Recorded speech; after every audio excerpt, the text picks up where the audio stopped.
ਵਾਹਿਗੁਰੂ ਜੀ ਕਾ ਖਾਲਸਾ ਤੇ ਵਾਹਿਗੁਰੂ ਜੀ ਕੀ ਫਤਿਹ। wherever you're joining from, ਸੰਗਤਾਂ ਦੁਨੀਆ 'ਚੋਂ ਜਿੱਥੇ ਮਰਜ਼ੀ ਤੋਂ ਤੁਸੀਂ ਹੋ, ਵਾਹਿਗੁਰੂ ਤੁਹਾਡੇ ਤੇ ਚੜ੍ਹਦੀ ਕਲਾ ਰੱਖੇ, ਰਾਤ ਦੀ ਖੁਸ਼ੀ ਰੱਖੇ। ਤੇ ਅੱਜ ਮੈਂ ਇੱਕ ਬੜੀ ਇੰਟਰਸਟਿੰਗ ਚੀਜ਼ ਕਰਨ ਲੱਗਾ।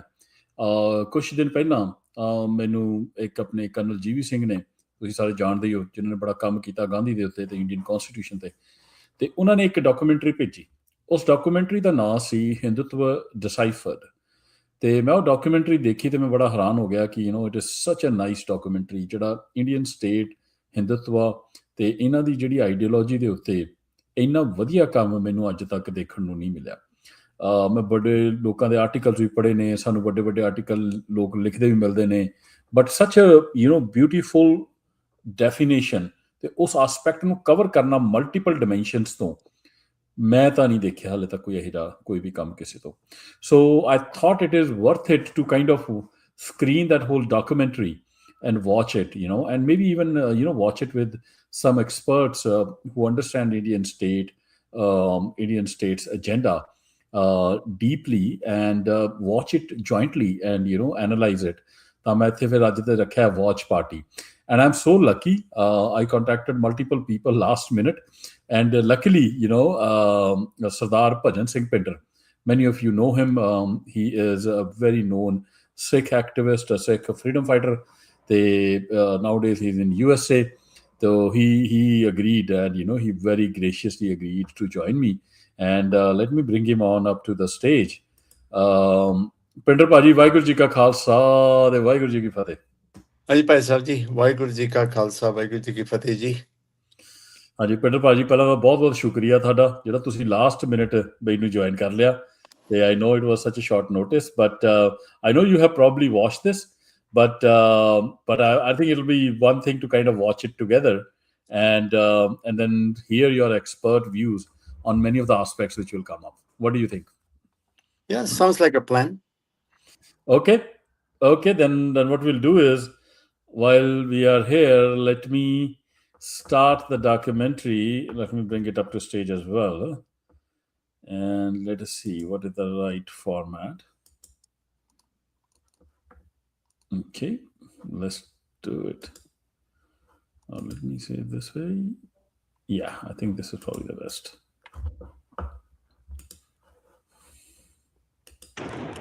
A terror hallucination is turning into a tangible global reality. It's Hindutva, the Hindu far-right ideology aiming to dominate over the world.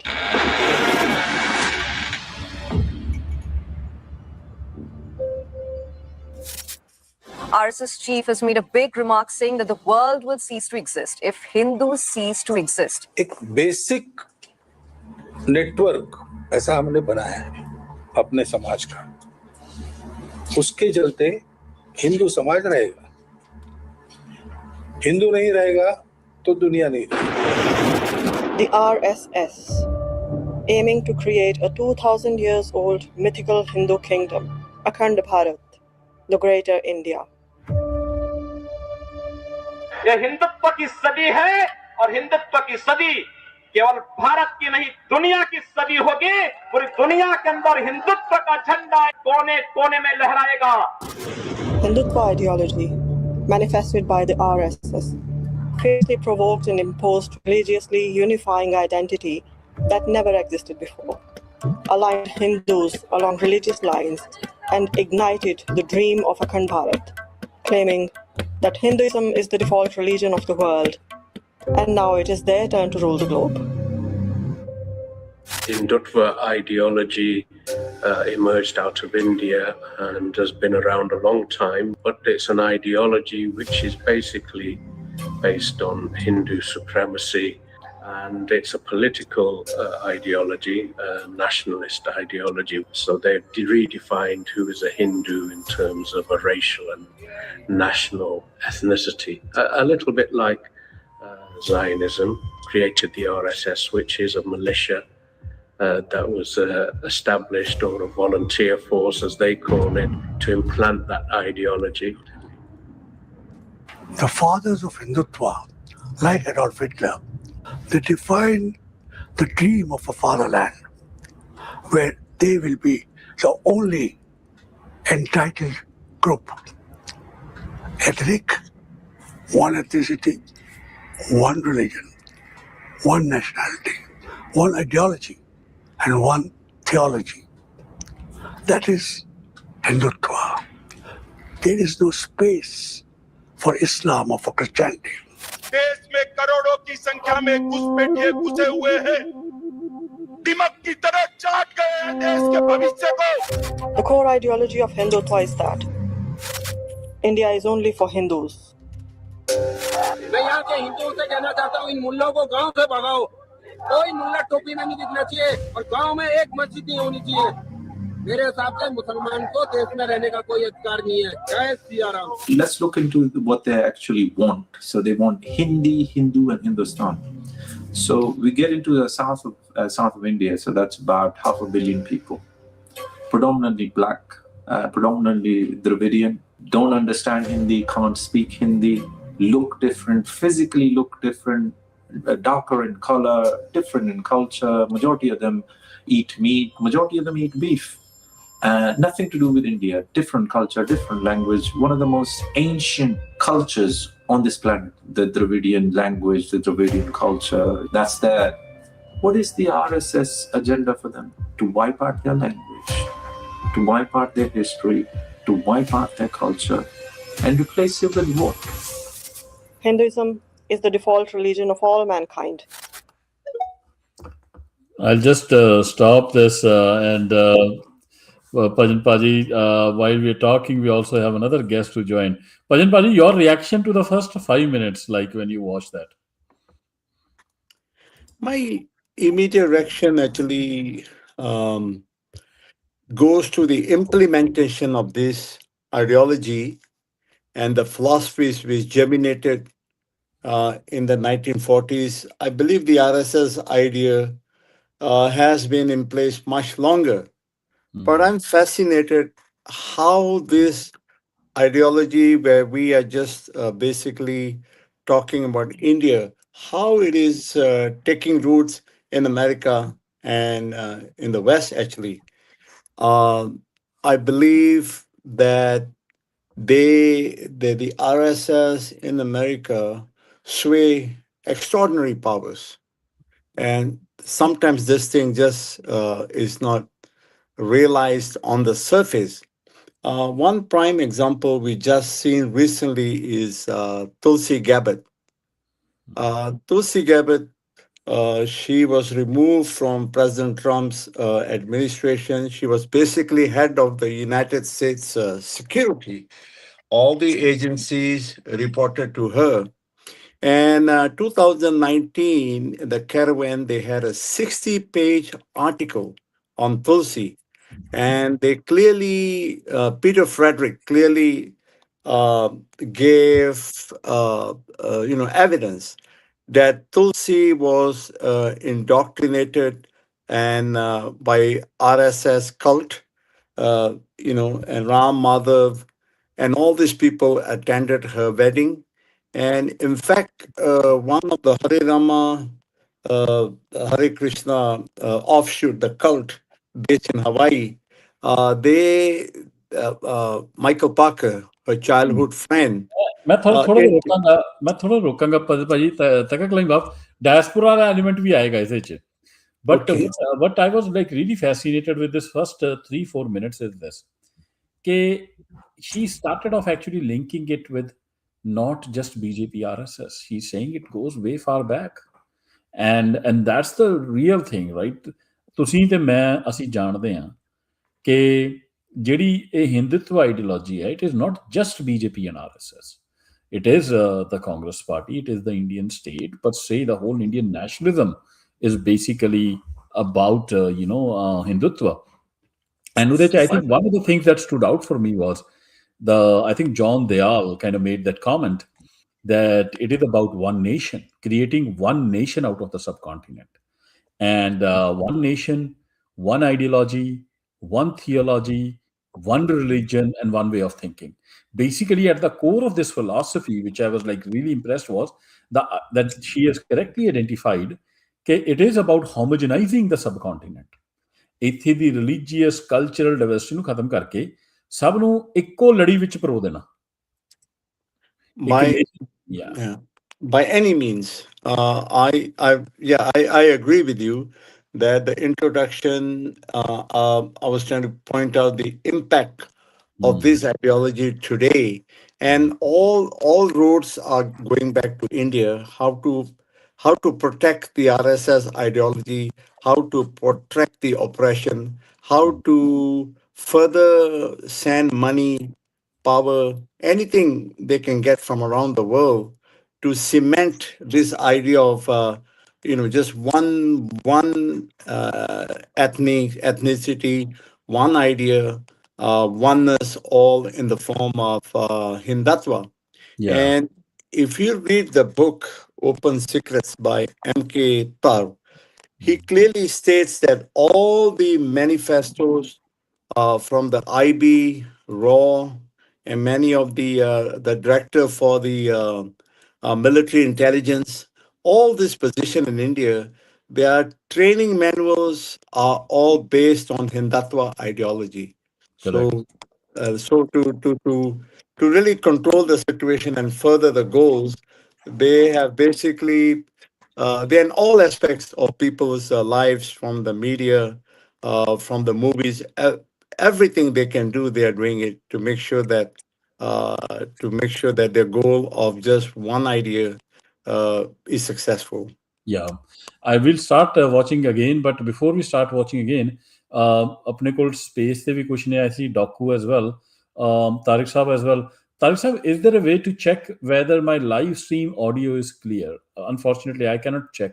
If somebody can go and check कि मेरा जड़ा live stream आ रहा है Twitter दे उत्ते, उदा audio clear आ रहा है कि नहीं? I'll be very good. Twitter से ही गया. It is clear. No, but you are on the space. You are not seeing the live stream. Oh, Twitter. Okay, so you want me to go to the Twitter? You go to the Twitter live stream.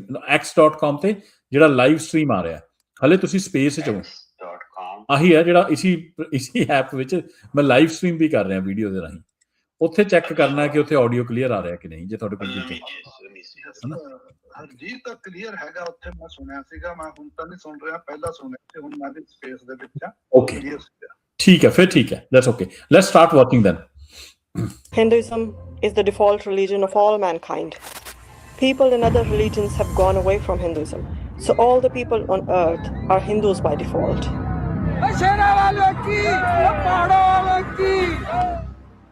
But the question is, what is Hinduism? Hindu शब्द कहाँ से आ गया है? ये हमारा है? Persian का है? ईरान, इराक, कजाकिस्तान, उज्बेकिस्तान, फिर भारत का उसका क्या संबंध है? फिर आपका कैसा होगा हिंदू? आपका नहीं है? फिर आप तो इतने उसको ऊपर बिठा के क्यों आप जा रहे हैं? Hinduism as a religion is a British colonial construct.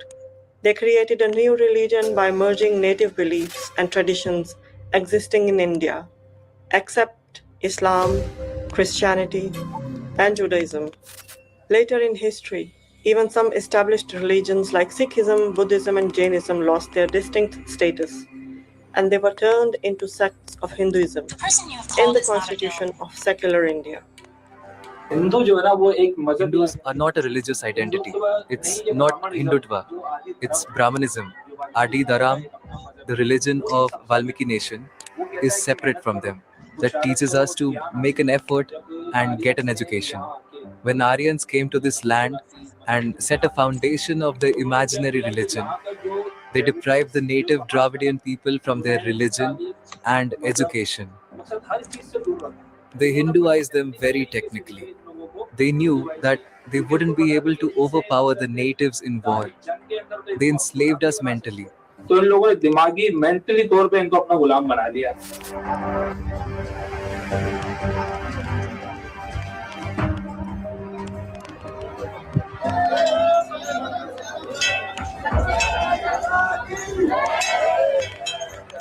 घर वापसी.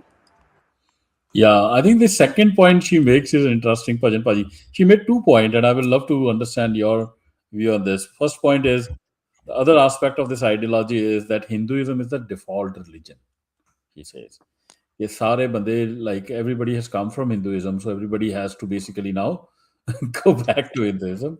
And then I think the documentary makes another good point on Dravidian people, claiming that modern Hinduism is a construct of a British colonialism, and they basically collected all these different belief systems and labeled them as one entity. But in reality, the core of it, the biggest probably core, is the Brahmanism, which is the Varna ashram or the caste system. Bhajan Paji, anything you want to say on those aspects? Well, I think I really there's a lot been said on the Brahmanism and etc.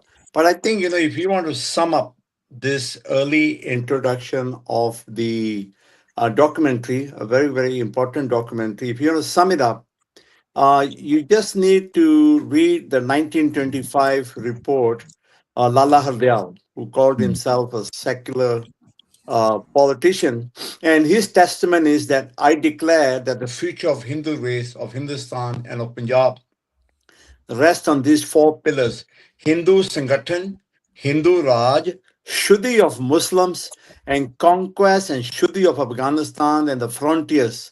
So the only way the Hindu children and great grandchildren, according to Lala Hardayal, will be safe, that if all these four goals are achieved, and otherwise he said the future of Hindu children is very grave, and they will perish, and the Hindu race will be gone forever. So this kind of early written doctrines, and again, when he came here, he made sure that the secular people, the Gadar movement, which was undivided India, supported by Muslims, Sikhs, Hindus together. So he played a double, triple agent role so that it can lead to a Hindu Rashtra, and they hope to achieve those goals of complete Shuddhi of all races, and as the only way this appetite will be satisfied. Also, you're saying that Lala Hardayal, who is the guy who actually motivated many Sikhs and Punjabi Musliman to go back to India to fight the British as part of Gadar movement, who eventually all got killed, and Lala Hardayal survived for a long period of time himself. So you're basically saying even Lala Hardayal was a core Hindutva kind of an ideologue from what Yes, yeah, that's what he wants, the conquest and Shuddhi of all the different regions that this documentary is talking about. Wow. Bobby Paji, anything you want to add till now, whatever you have heard till now? Yes, actually, we know what RSS is. Actually, when we talk about Hindutva, we are relating Hindutva to RSS. It's not like that. Actually, Hindutva is Brahmanism. No matter they are in communist parties, they are left liberal, they are in Congress, or they are in BJP, they are one and the same thing. Even liberal Brahmins are more dangerous than these cuttered Hindutva people.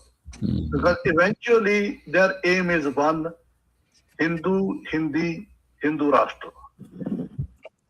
But, although they are preaching it widely and they have a lot of power, money, resources, they are preaching it, all over the world. But, it is just a, house of cards. If you little bit, touch it, you question them, they are hollow, they don't have any substance. Overall, this Hindu religion or Brahmanism, they don't have any substance. They don't have any concrete philosophy behind it. So we need to be focused on that. But actually, I agree with that,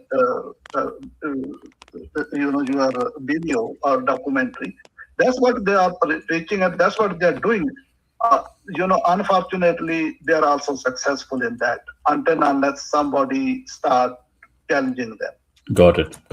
Thank you, Bobby Paji. Mushtaq Paji will come to you slightly later. It's gonna be we have to finish the documentary. So I see your hand raised.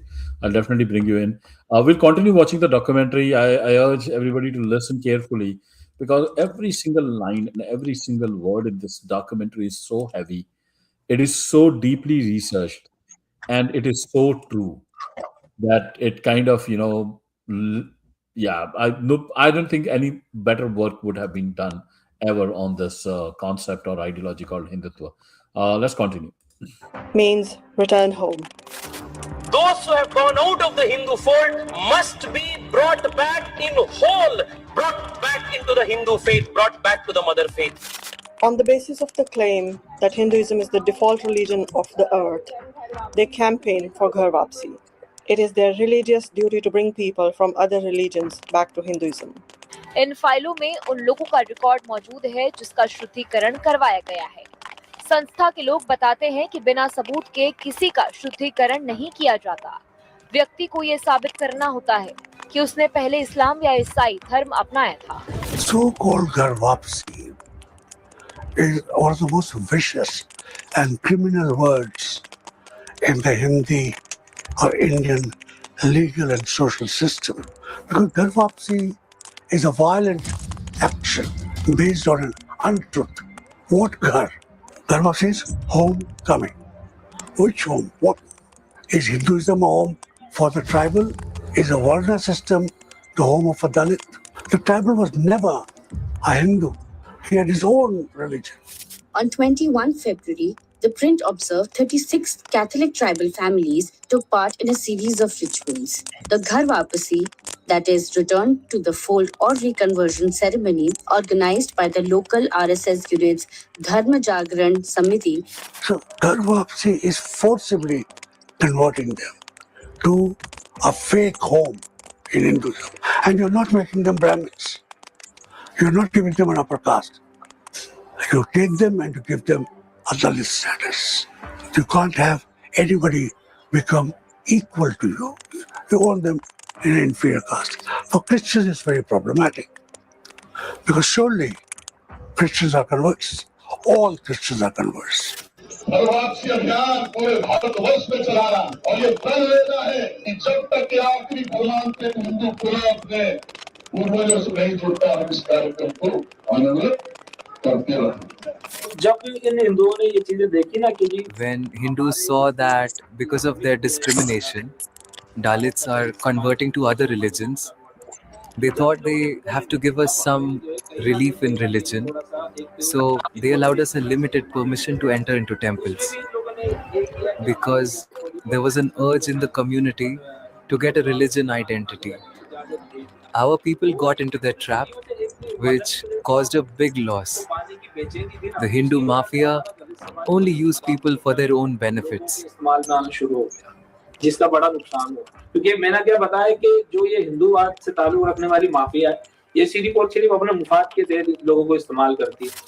They have been implementing it in India by force and in Muslim and Christian countries by other means. Where they can't use force, they spread it under the veil of art and culture.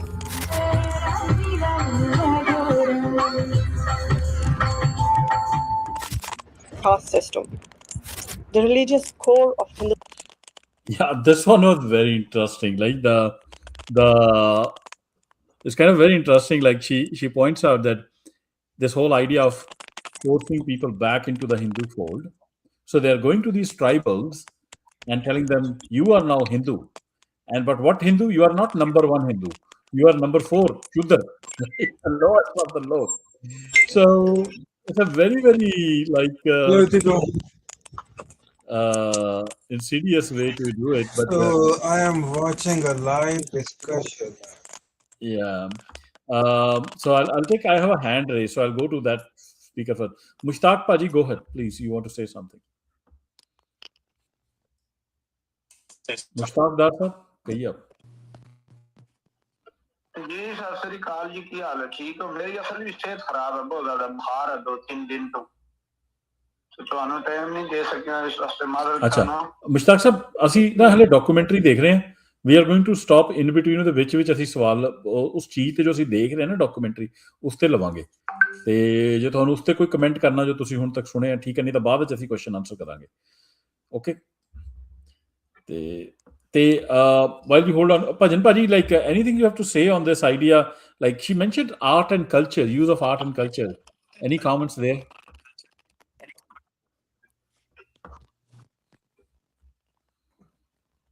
Bhajan Paji, are you there? Yeah. So again, what I want to take this whole idea of culture, and I want to maybe give you the real life experiences I've been having here in the United States. So you can see this Vishwas Hindu Parsad and the Hindu American Foundation, all highly affiliated with the Rashtriya Swayam Sevak Sangh, all operating under the Hindu Swayam Sevak Sangh, which is the official organization of RSS out of India. So you can see one thing they have been doing, they're taking during the Rakhadi, what they do, they bring their thals and they put all this Rakhadi and everything. They will go to fire stations, police stations, and city halls, all these places. And they will tie Rakhadi to the firemen, the policemen, the sheriff department. And this is a way of indoctrination of the West. So, city level, state level, and then they will go back and whisper in their ears, oh, Sikhs are terrorists, Muslims are bad, but we are the people who are very cultured and brotherhood and sisterhood. So this kind of, as you can see some of the documentary, the Hare Rama, Hare Krishna, the dancings in the streets. So the culture is a very key aspect. So you can see that's why there is a natural clash between even the tribals, the tribal culture and the tribal languages, they are very alien. I mean, the tribals, they find this RSS and Hindutva culture very alien to their natural ways. So the idea to absorb to culture to any means is obvious when you see how they celebrate their Diwali and during Holi and everything. Everything is an opportunity to absorb people into their culture through yoga, every aspect. So the culture is a big part to absorb not only the people of India, but also to impact the global societies. Yeah, I think I find it fascinating that this documentary has really called out the use of art and culture by this fascist movement. Bhajan Paji, like you and I, we both know the use of yoga, the use of Gandhi as a symbol. Yeah, it's Bollywood, their song. Looks so innocuous, but actually, in the behind it, like the subtle element is brainwashing of your target into looking at you like this benign object who is worthy of being let inside the house, while they themselves are basically trying to convert you into Hinduism, because the core ideology is that you have to be converted into Hinduism. So I know there are a couple of hands raised. SCR Paji will come. I'll continue going through the documentary right now, but we will take your questions later.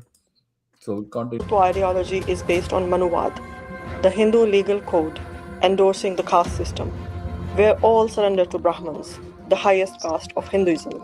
So you have Brahman, you have Kshatriya, you have Vaishyas, you have Shudras. These are the four Varnas. And then there are Avarn, which people, a majority of the people who are out of the caste system, these people are actually the Dalits. For thousands of years, Dalits did not enjoy any political power. For thousands of years, Dalits were not even allowed to, access to the education. For thousands of years, Dalits were not even allowed to have this, similar, equal social stature. The caste system will always comes into it. Fundamentally, you need to go into the ideology of Manu and then to the ideology of Varnas. The Varnas does not see anybody except the Brahmin as human beings. They are seen as vermin. And Modi stands up in the parliament and refers to people who are opposed to their ideology as Parjivi or parasites. This is their fundamental philosophy. Aryans ने यहाँ आने के बाद हमारी सारी चीजें When adopt कर Aryans arrived here, they misappropriated everything that belonged to us and barred us from even claiming them. Now they Hinduized us because we are the majority. Our population is huge. In India, I think we Dalit people are more than 40%. So the only reason to Hinduize us is that Akhand Bharat will only be there as long as they include us as Hindus. If we got separated, the Brahman and RSS will turn into a minority. सारे के सारे ये लोग minority में आ जाएंगे. When we get into philosophy first, they have tried to get this idea and sell this idea that they as a civilization are inherently peaceful. And they have sold this idea throughout the world. The main pillars, one of the core things Bollywood does, all the Bollywood films, they have this narrative running up and down. We are peaceful, we are peaceful, we are peaceful, we are vegetarian. You were talking about history in India. She has been invaded over thousands and thousands and thousands of years. Only invaded. We've never invaded anybody else. So we are vegetarians, we don't eat meat, we do yoga, and we are inherently peaceful, incapable of violence. And they have been very, very successful at selling this idea and hiding the reality.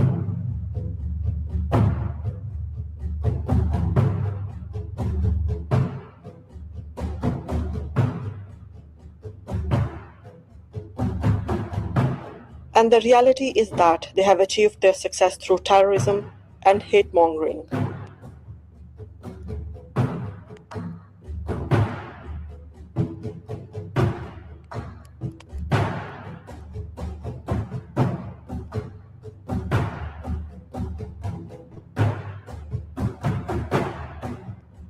Durga बन तू काली बन पर कभी ना बुरखे वाली बन. संपूर्ण विदर्भ में अभी तक के 25,000 से ज्यादा कार्यकर्ताओं को त्रिशूल दीक्षा दी गई है. आज इस स्थान पर 1,000 से ज्यादा कार्यकर्ताओं को त्रिशूल दीक्षा दी. जो 20-25 साल से हमारी नजरों में जो लोग थे वो चुन चुन के मारा. कैसा लगता है? मजा आता है. उसको मार के घर पे सो गए.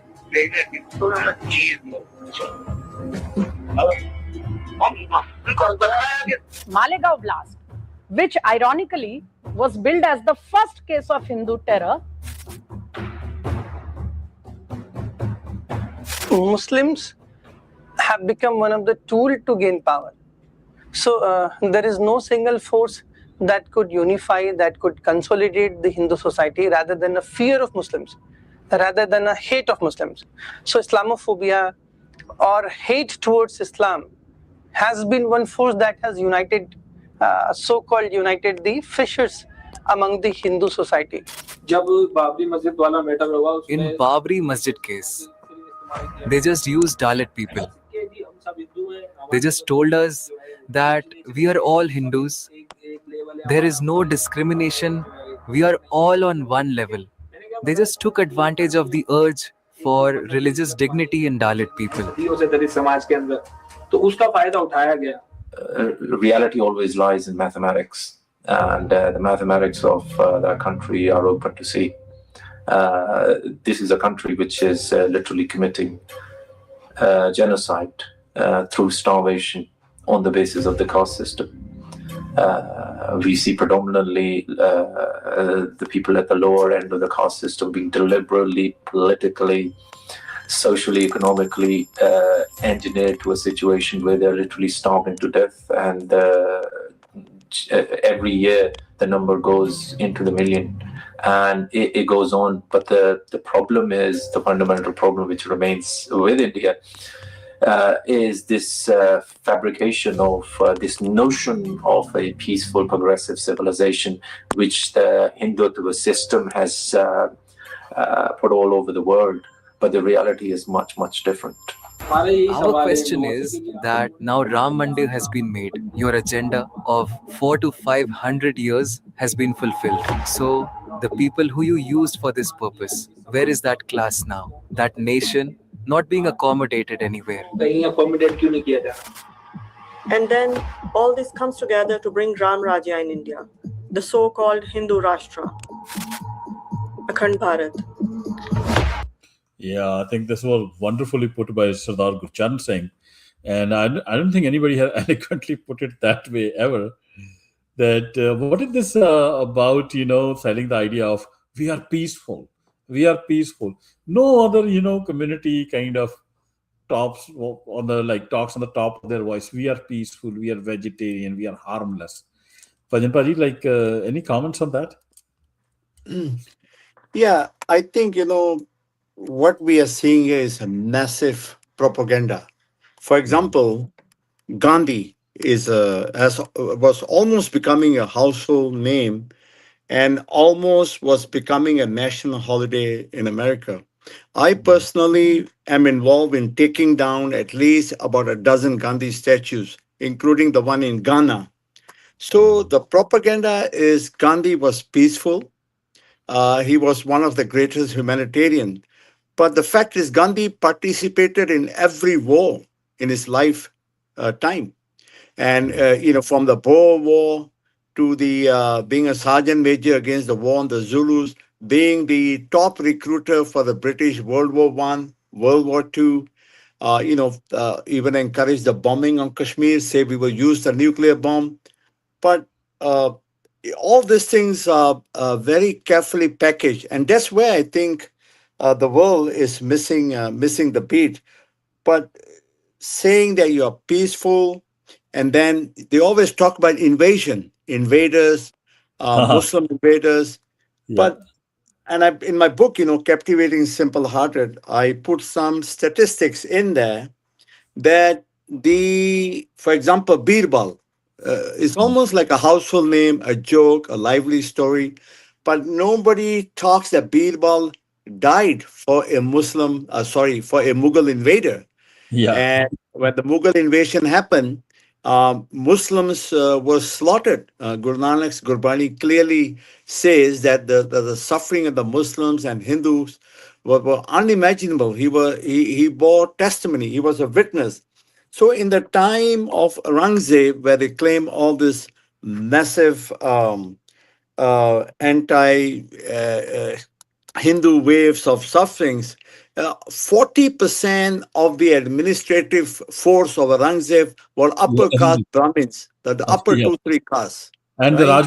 the Rajputs. Yeah. And in fact, they were the de facto rulers. They were giving the most, and the whole idea, I would say, they were in between the invaders and the invaded, the 85% population of India, the Dalits.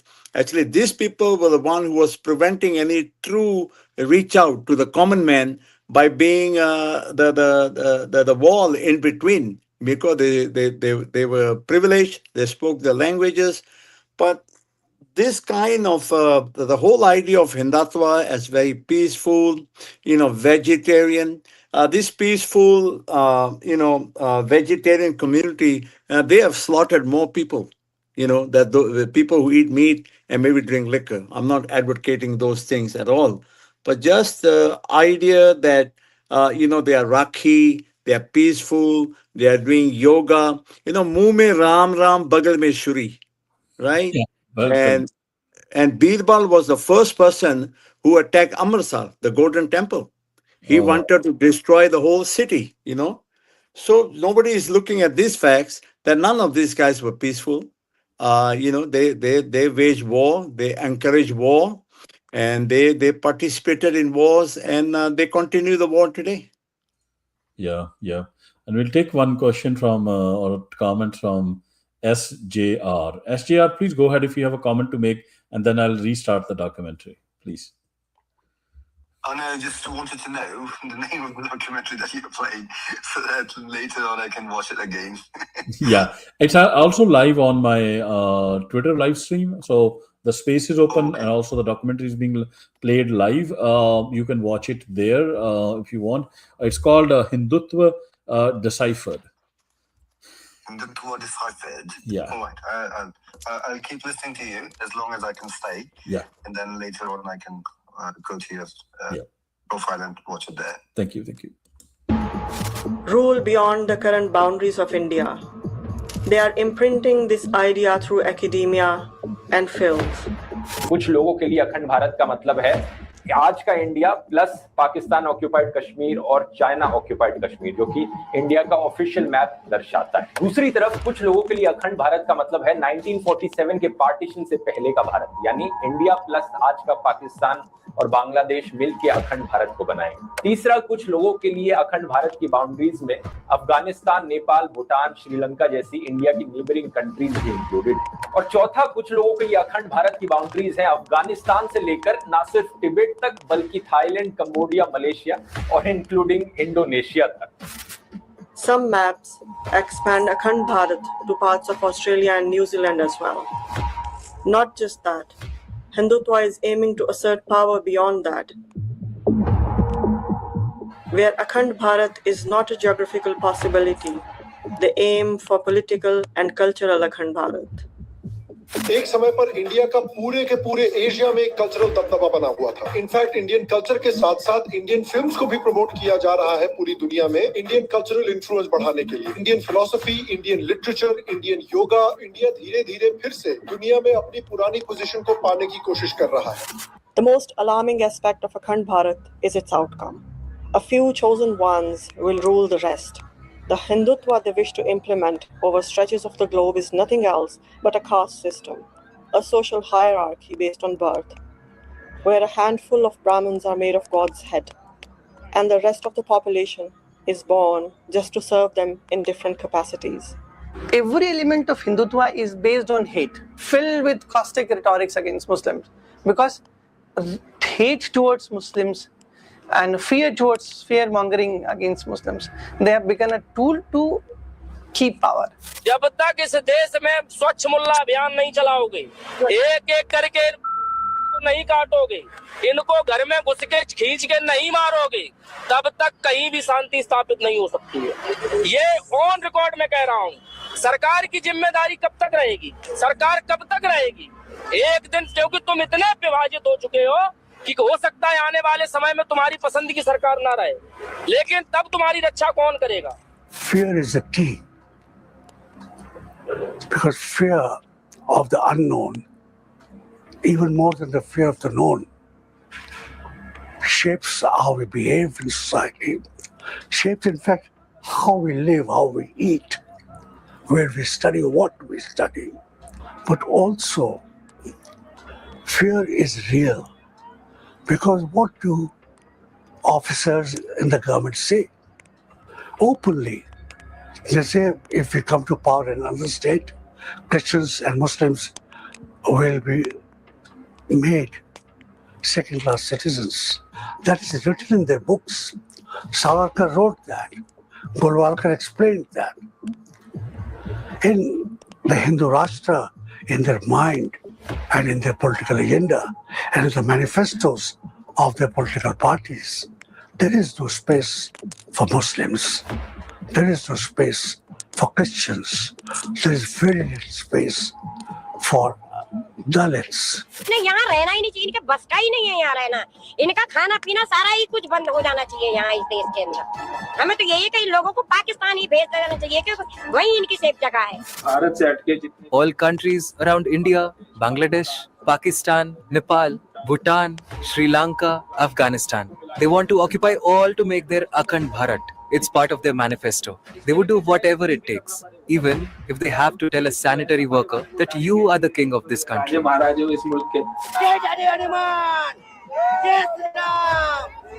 This claim over a never experienced glory enthralled the Hindu population that has been deprived of dignity by their own high caste Hindus for centuries, not knowing that the Indian subcontinent has never been a single global unit, and the dream they are being sold never existed.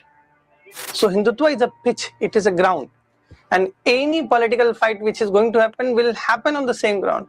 So you have to, have that saffron ideology to even fight the Hindutva, and this is the fact. And the intensive penetration and acceptability of this ideology has alarmingly marginalized religious minorities in India, leading to a genocidal wipeout policy within India's current boundaries. There has been numerous cases of mob lynching, numerous cases of, criminal violence in which hundreds of Muslims, more than 100 Muslims were killed. They were butchered.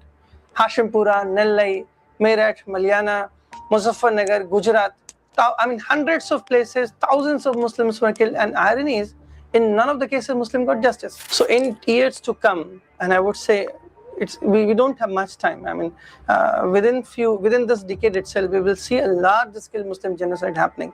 So we are already sitting on a genocidal time bomb, which is ticking, and any day we could see violence being meted to the Indian Muslims. देश का 80% मुसलमान आतंकवादी है।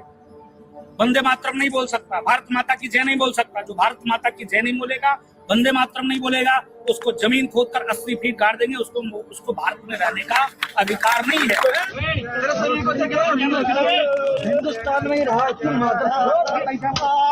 आजादी, आजादी, आजादी, police आजादी।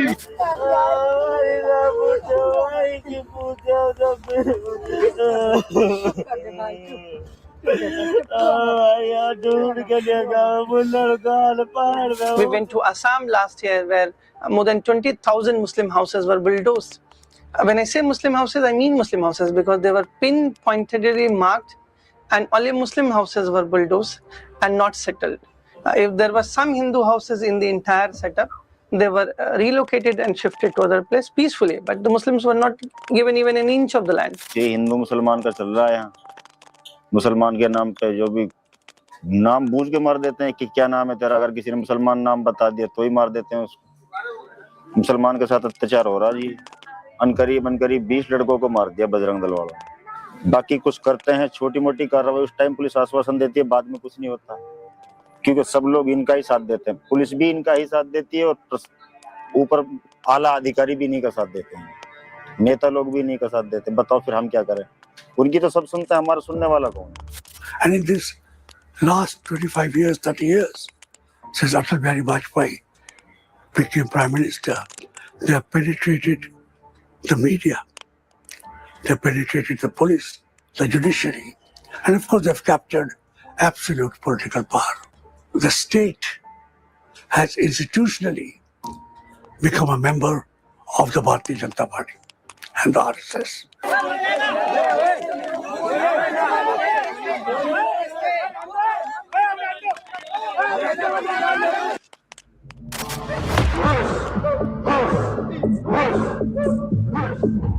And it's not just in India. It works around the globe, crawling under the boundaries and maps as Sangh Parivar, a network of organizations. Yeah, I think now it will go into the diaspora comment, but before we get into the diaspora and influence, I think this hate for Muslims, Bhajan Paji, like I know the documentary kind of gave its own justification that it is basically, if you have hate for Muslims, that is what brings the so-called Hindu divided society together. And is it a tool just for nation building, or there is something more there? Well, I think it's a very, very predetermined setup. If you look at the partition of India, the whole idea was to get the people, the Muslim population of Bangladesh to one side and get rid of the most of the Muslims from the other parts of India, because they rejected any kind of secular makeup. They don't want to exist alongside the Dalits, Sikhs, Buddhists. They want this absolute Brahmin society. And so you can see it is going on much earlier. And the division of the countries, this is very strategically pre-planned. And the Muslims are very vulnerable. Even you can see when they celebrated the August 15 in New York, they were using a bulldozer, and with this picture of the Yogi Adityanath on top of the bulldozer, and they were patrolling the streets of New York. And because the bulldozer is used to demolish Muslim homes, so you can see whatever is happening there, it is also being replicated and very brazenly paraded, and to unify, a unified and brainwashed Hindutva ideology globally. And the even in our academia, in the curriculum, there was specific. They tried to put a lot of language in the California school curriculum to really give the Muslims as less than human, as terrorists, as a religion of hate, and stuff like that. But luckily, a lot of other minorities, we came together and we did not let a lot of that stuff to go into the books. But you can see this is like a very broader issue. Like she was talking about the academia. And if you look at the academia in America, it is run by an organization called the Uberoy Foundation, which was basically controlled by the Hindu Swamsevak Sangh. So in America, they have, like a virus, they are infected. This Uberoy Foundation, they are holding annual I want experts meetings. Yeah, and absolutely, you're going exactly there. And this is the section, Bhajan Paji, that they will talk about the diaspora penetration. So let's play that and then come back to you, because there's no better expert to talk on this subject than you. So I'll play that. I'm moving a little ahead of myself, but I heard the word academic in there. I'm saying, you know what? Okay, go Yeah. ahead. That's interesting. Very you'll beautiful actually- documentary. Yeah, there's actually a very beautiful example a lady provides on the academia and like we'll see. Like, let me play this section. I think you'll find it very, very interesting. Articulated around the RSS has become a global movement. HSS is one of the organizations associated with Sangh Parivar, with a huge global membership going unnoticed. Amongst Indian communities, I believe there's about over 40 odd branches in the United States, and there are branches here. So that ideology has been spread, and of course, one of the key aims is to prevent any opposition to what's happening in India to the Muslims. Around them is a family of Hindutva organizations known as the Sangh Parivar, but it includes the youth organizations, the VHP, Bajrang Dal, and many others. So because they were initially blocked from the representational politics, labeled as terrorist, actually outlawed as terrorist, RSS having millions of people, probably the world's largest militia, and the BJP is the political wing.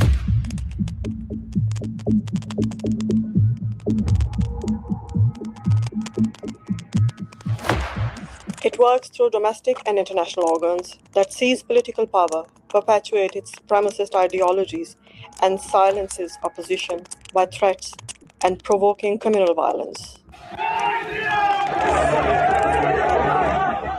300 to 400 youngsters, Hindu youngsters, marched through the streets of Leicester, meters away from where we're sat, just down Green Lane Road, just behind us. And the police were there trying to contain this. They broke shops, smashed shops, Muslim-owned shops, and targeted random Muslim individuals that were in the area. And this has all been documented on social media and can be verified there as well. We saw that in Leicester, where playing music outside mosques, which happens in India and provokes riots, happened in Leicester, and there's a retaliation by the Muslims, and then they target the Muslims. These are typical fascist tactics that in Nazi Germany, people would march through Jewish areas and they would attack them. May and September of 2022, we had two separate incidents where groups of Hindu youngsters were fueled by alcohol and also fueled by RSS ideology, were going around and looking for youngsters, Muslim youngsters in particular, and beating them up in essence. The reason why I say Muslim youngsters is because both incidents that occurred that year, they asked about their religious identity. They asked them whether they were Muslim before the incidents took place. Especially the Hindu diaspora, their absolute commitment to Hindutva is just terrifying. And we are seeing an example of that. But it's not only happening in Leicester, it has also happened in Southall. We had a mob of Hindu fascists coming down to Southall and attacking a group of Sikhs, and the Sikhs had to defend themselves, and a lot of injuries were happened. One of the examples, again, of how academics are silenced is an example from 2019. Listen to this example, Bhajan Paji. I think this is of interest to you. Listen very carefully.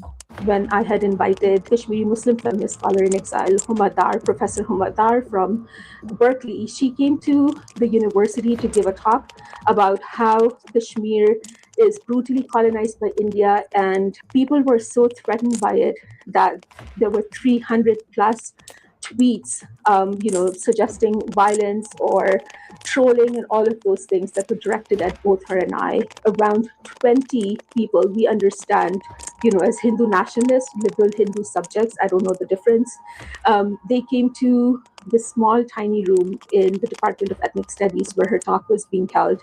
These were professors in STEM, professors in sciences, all of these people who are in support of what we would call Hindutva, who think Kashmir is their own backyard.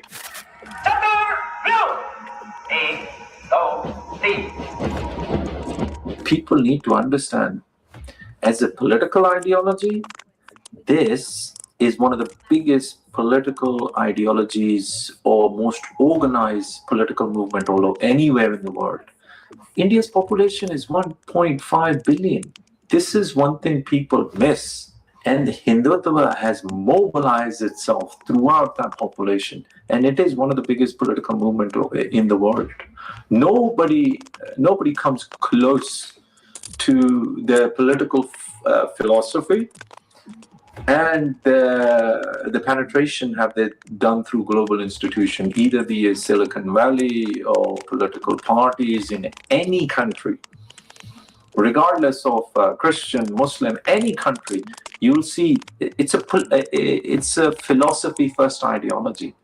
They sell their ideas first, and they will go to your population and sell these ideas of inherently peaceful. And once you are sold on this idea that somehow these people are incapable of violence, then you have let yourself into trouble. ऐसे जिहादियों के लिए क्या कहेंगे आप? इनके जो औलाद पेट में वो सभी बाहर निकाल के मार दे पुलिस। हम तो ये चाहते हैं पुलिस से। ये योगी जी मॉडल है, सुनो। और इस योगी जी मॉडल में इसके जो सहायता करने वाले हैं, उनके भी घरों में बुलडोजर चले। It's not just a nostalgic fantasy to paint it all saffron. The display of Akhand Bharat map in India's new parliament is a public announcement of their intentions. Working on it, they have successfully founded their base camps in the countries they aim to include in Akhand Bharat.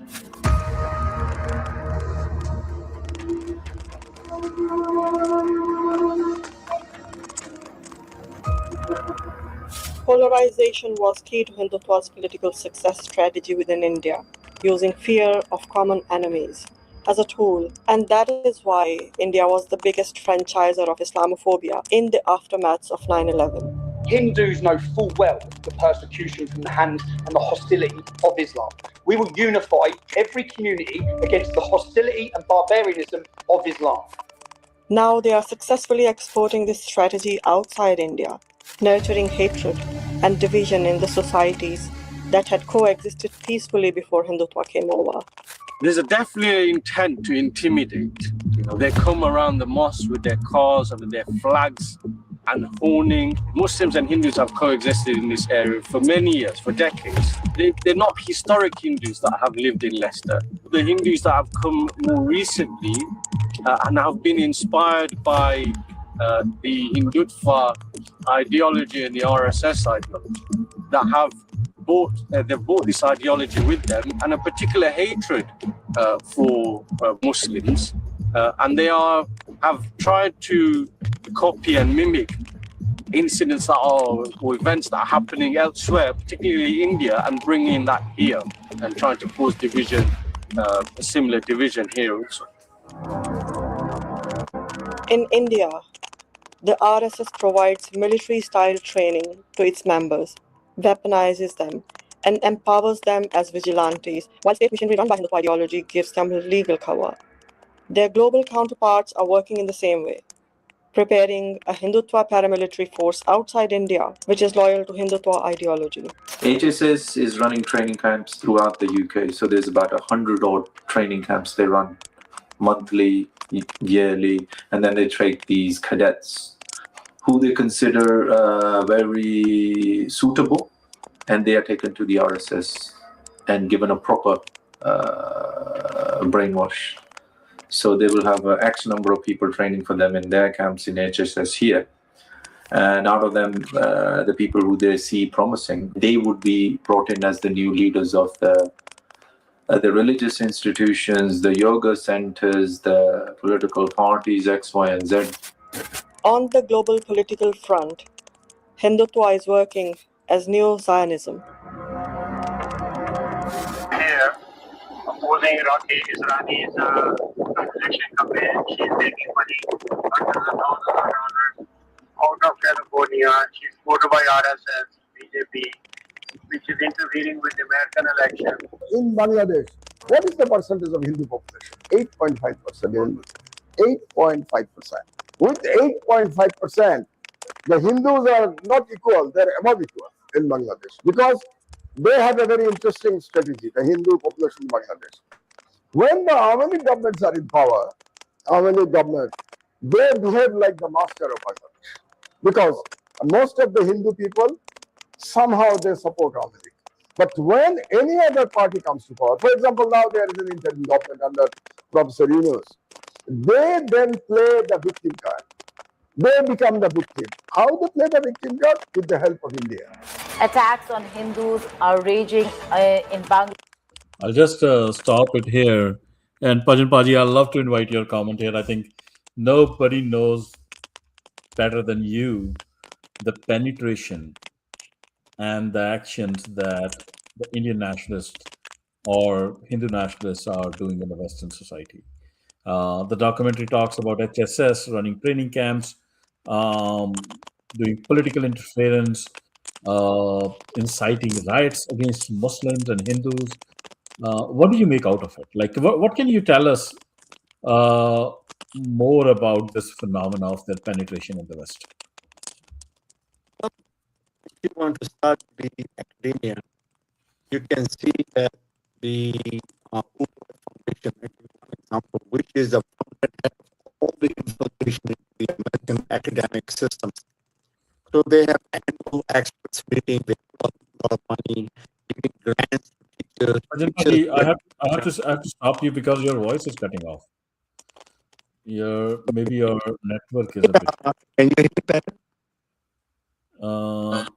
Yeah, let's try it. Let's see. I'll let you know in case it's not.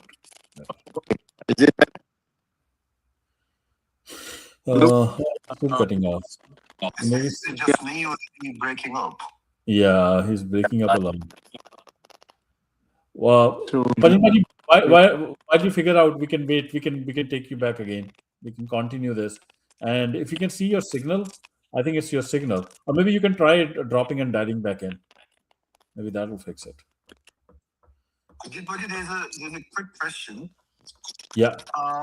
Correct me, and don't think of me as a bigot or something, on the lines of racism. Mm-hmm. But I don't find that kind of empathy or sympathy towards the Indian Muslims for one reason, that I don't see them standing up for themselves. Am I wrong in this kind of thinking? And for some reason, it just doesn't come to me. Like, Yeah. I'm a Muslim myself, right? But I kind of find them the only section of the Muslim world who act like wimps. I mean, you have to fight back. Like, Yeah. you can't stop. Like, even for my school time. Yeah, there are multiple reasons for that, SJR. I'll talk about that. There are multiple reasons. Pajan Paji is back. Let me take him, but I'll come to your point. I think we're going to discuss that very openly in the end. But there are multiple reasons. I'll tell you why that is so. But Pajan Paji, you're back. Can you try speaking again? Now let me add to it. Yeah, Pajan Paji, can you try speaking again? Yeah, is this better? Oh, way better. Yeah. Okay, thank you. Now we So I explained to you the academic system that is being infiltrated by the Hindutva at all levels, high schools, at every level. They are trying to identify Hindutva as the only religion of India, idea, and no, they reject multiculturalism. In fact, there was a congressman whom we defeated, Thanida. We defeated him in Michigan recently, and he came up with the idea of a Hindu, Sikh, Buddhist, Jaini caucus. So all this interest to be represented by this congressman in the U.S. Congress. More dangerous than all this development, that if you look at the Brenton Tarrant, the 28 years old Australian who gunned down 50 Muslims in New Zealand, and then if you look at Dylan Roof, the guy who gunned down 9 black Christians in South Carolina, and then of course the Norway, Breivik, who went on the island and killed 77 children. And all these people, they share one thing in common. They have extremely a lot of love and fondness for Hindutva. They support the idea of Hindutva. So it is this idea of Hindutva is actually now a very deadly threat to humanity globally at every sphere of one's life. I mean, your privacy, your life, assassinations, indoctrinations, exporting of gangs, you name it, they are doing it. Yeah, yeah. It's just phenomenal. I was like, this whole this example, like we know in India, they gather like thousands of Hindu youth, make them go high on drugs, alcohol, and then they go and put up these loudspeakers and vulgar songs, commonly charged slogans right outside the Muslim mosques. It's kind of a community building activity now in India nowadays for the Hindu terrorists. And I was amazed to hear that they're doing the same thing in UK. Like there is a person saying that the 300 400 Hindu youth came and they put up this music outside the mosques in UK. It's mind boggling. Like they like they imagine like the amount of confidence they have gotten, Pajan Paji, in doing these kind of stuff in West. Yeah. Well, I think I at some point during our conversation here, let me know at what point you like to hear how we can fight back, and have we fought back and got some victories to challenge this idea of Hindutva. Yeah, we're gonna definitely talk about that, and that goes to SGR's question as well. Let's park that when we end the documentary. We are in the fag end now. I think we should be over in a couple of minutes. I'll probably just play it right till the end now.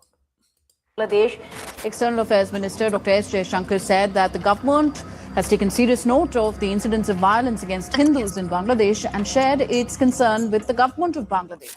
Where they can't operate their military, academic, and political wings, they operate through charities and cultural groups. Government ने एक conscious decision लिया है कि Indian culture की redevelopment सिर्फ India में ही नहीं बल्कि हर एक ऐसे देश में की जाएगी जहां पर इंडियन सिविलाइजेशन का इंपैक्ट हुआ है। इनफैक्ट सिर्फ मंदिरों के रेनोवेशन के थ्रू ही नहीं बल्कि ह्यूमैनिटेरियन असिस्टेंस प्रोवाइड करके भी इंडिया पूरी दुनिया में अपनी वसुधैव कुटुंबकम की फिलॉसफी को एक्सपैंड कर रही है। India cannot attack all its neighboring countries that it wants to include in the Akhand Bharat. Instead, the RSS is investing in the common culture.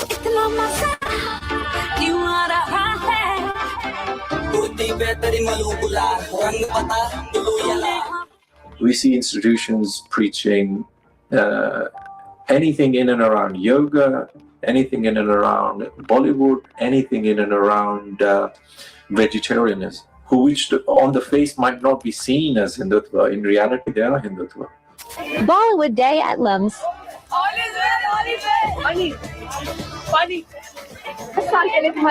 There's a Bollywood day at Lums. Okay, for people, it's Lahore, I think University of Management Sciences.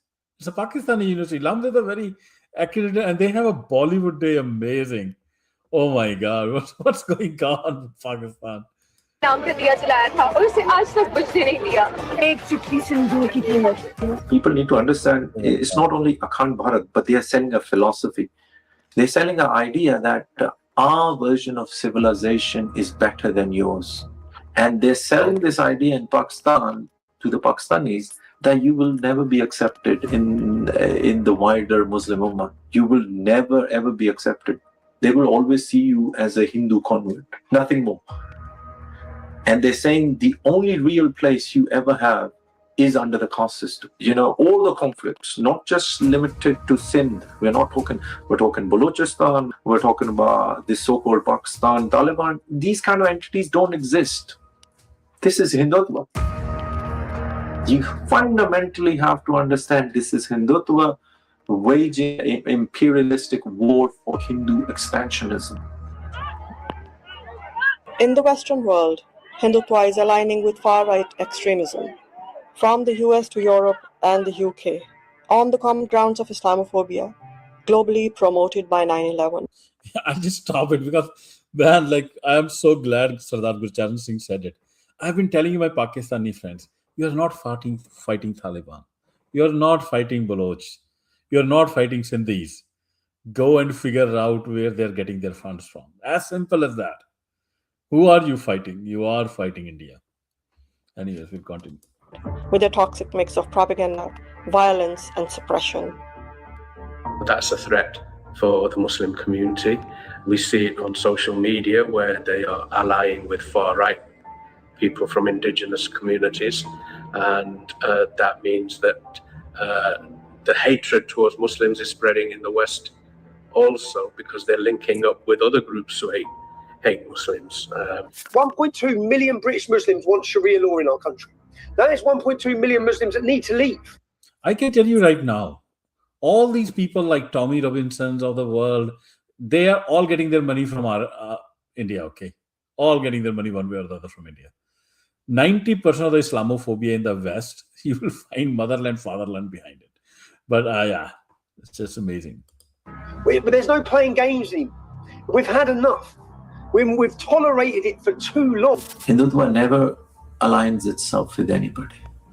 This is not the way of the Chanakya. This is not the way of the Manus. It will never align with anybody.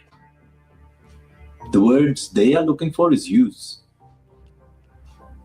So they have had enough of their people living and infiltrating these organizations that they know them from inside out. And once you are there, you don't have to align with anybody. You just have to put the finance on the table and money makes the world go round. The far right might want to align with Hindutva. That is a different story. Hindutva doesn't care about the far right. Oh my God, this is such an insightful statement. I keep telling all these conservative white nationalists, and they have their icon nowadays. Their icon, Bhajan Paji, Vivek Ramaswamy. Vivek Ramaswamy is teaching white nationalism to the poor white folks in America. It's just phenomenal what's going on. It's not just about Hindutva's idea of Akhand Bharat. The construct of India is expansionist at its core. Even its founding liberals had expansionist ideology and intentions. The Congress was making Akhand Bharat even before Hindutva came to power.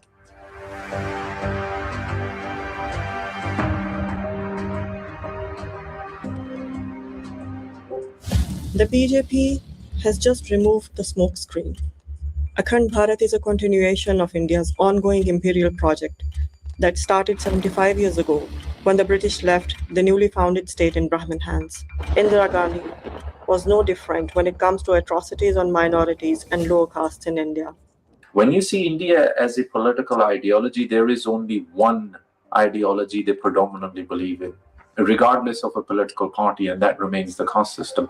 That's why all roads in philosophy in that region will always end up at the caste system, at the door of the caste system, nowhere else. So if we look from the perspective, a historical perspective of oppression of the Dalit by the caste Hindus, and if we look at the current perspective of Muslim being oppressed by the Hindutva, so Muslims are the new Dalits, and that is what Hindutva wants.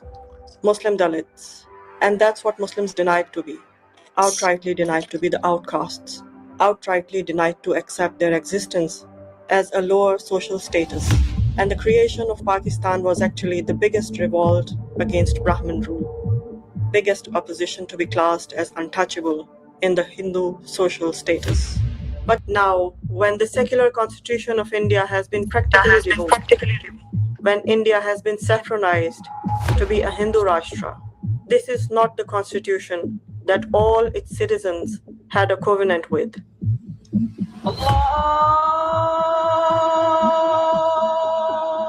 To provide a logic for Akhand Bharat, India now claims itself to be a continuation of an ancient civilization, the Vishwaguru, the teacher of the world. India's claim of being ancient civilization is fundamentally wrong because the ancient civilization they claim as their inheritance lies in Pakistan.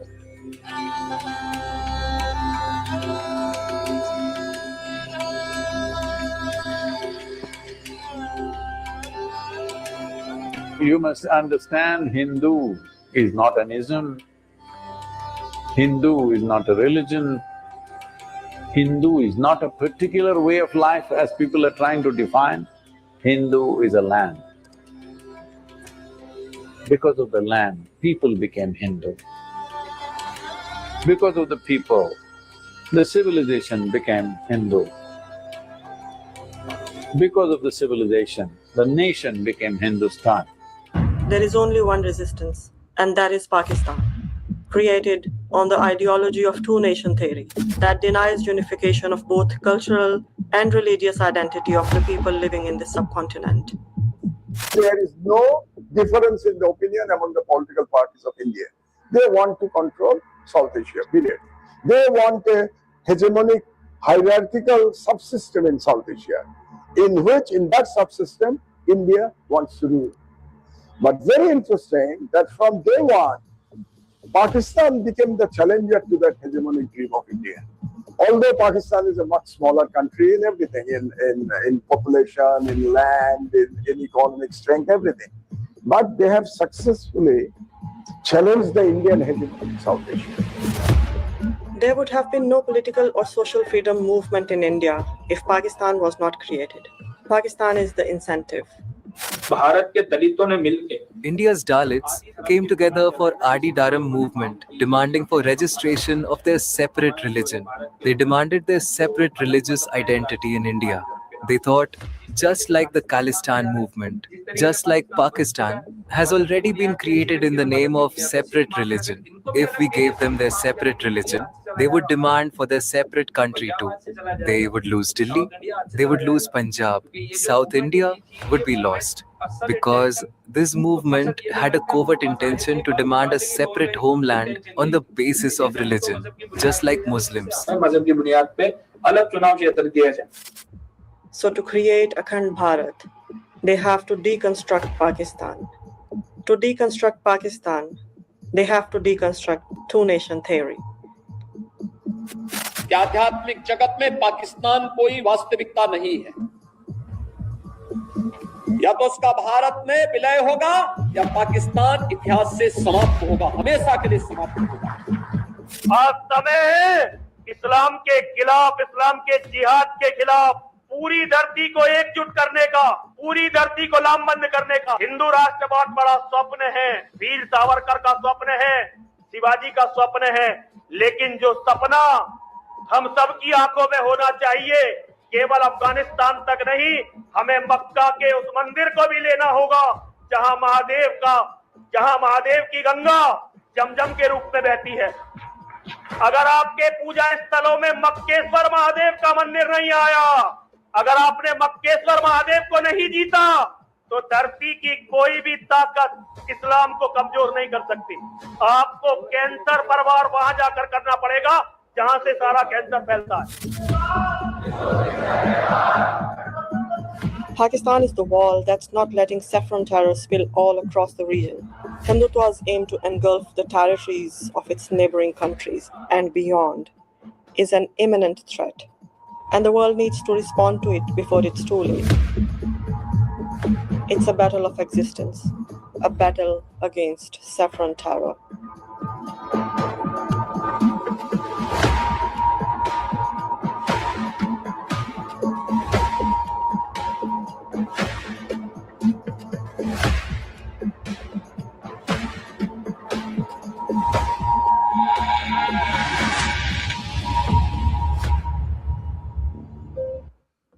Okay. What a documentary. What a documentary. I think I know, first of all, I want to thank people who stayed all the while listening. And, but yeah. Bhajan Paji, back to you, your comments. Whatever you want to add on what you have seen. I'd like to add one thing that this is a very serious threat and it is beyond Pakistan and beyond Sikh Khalistan, and it's a humanity global issue. This is a virus getting out of control, and what they have done in America recently, so that people like me and you cannot discuss these issues, they have introduced a House Resolution 69, which basically means that to discuss such things, it equates to Hindu phobia. And just like the anti Semitism success, where it's a very thin line where people can get in trouble for saying some things that's critical of Israel in some places, as we have seen a few incidents here. So they are using such tactics. And this is a suppression of human life, human liberty, and pursuit of happiness. So that's one aspect that I think they are really trying to cement it and learning ideas from the Zionist movement, how to simulate, and use the same tactics.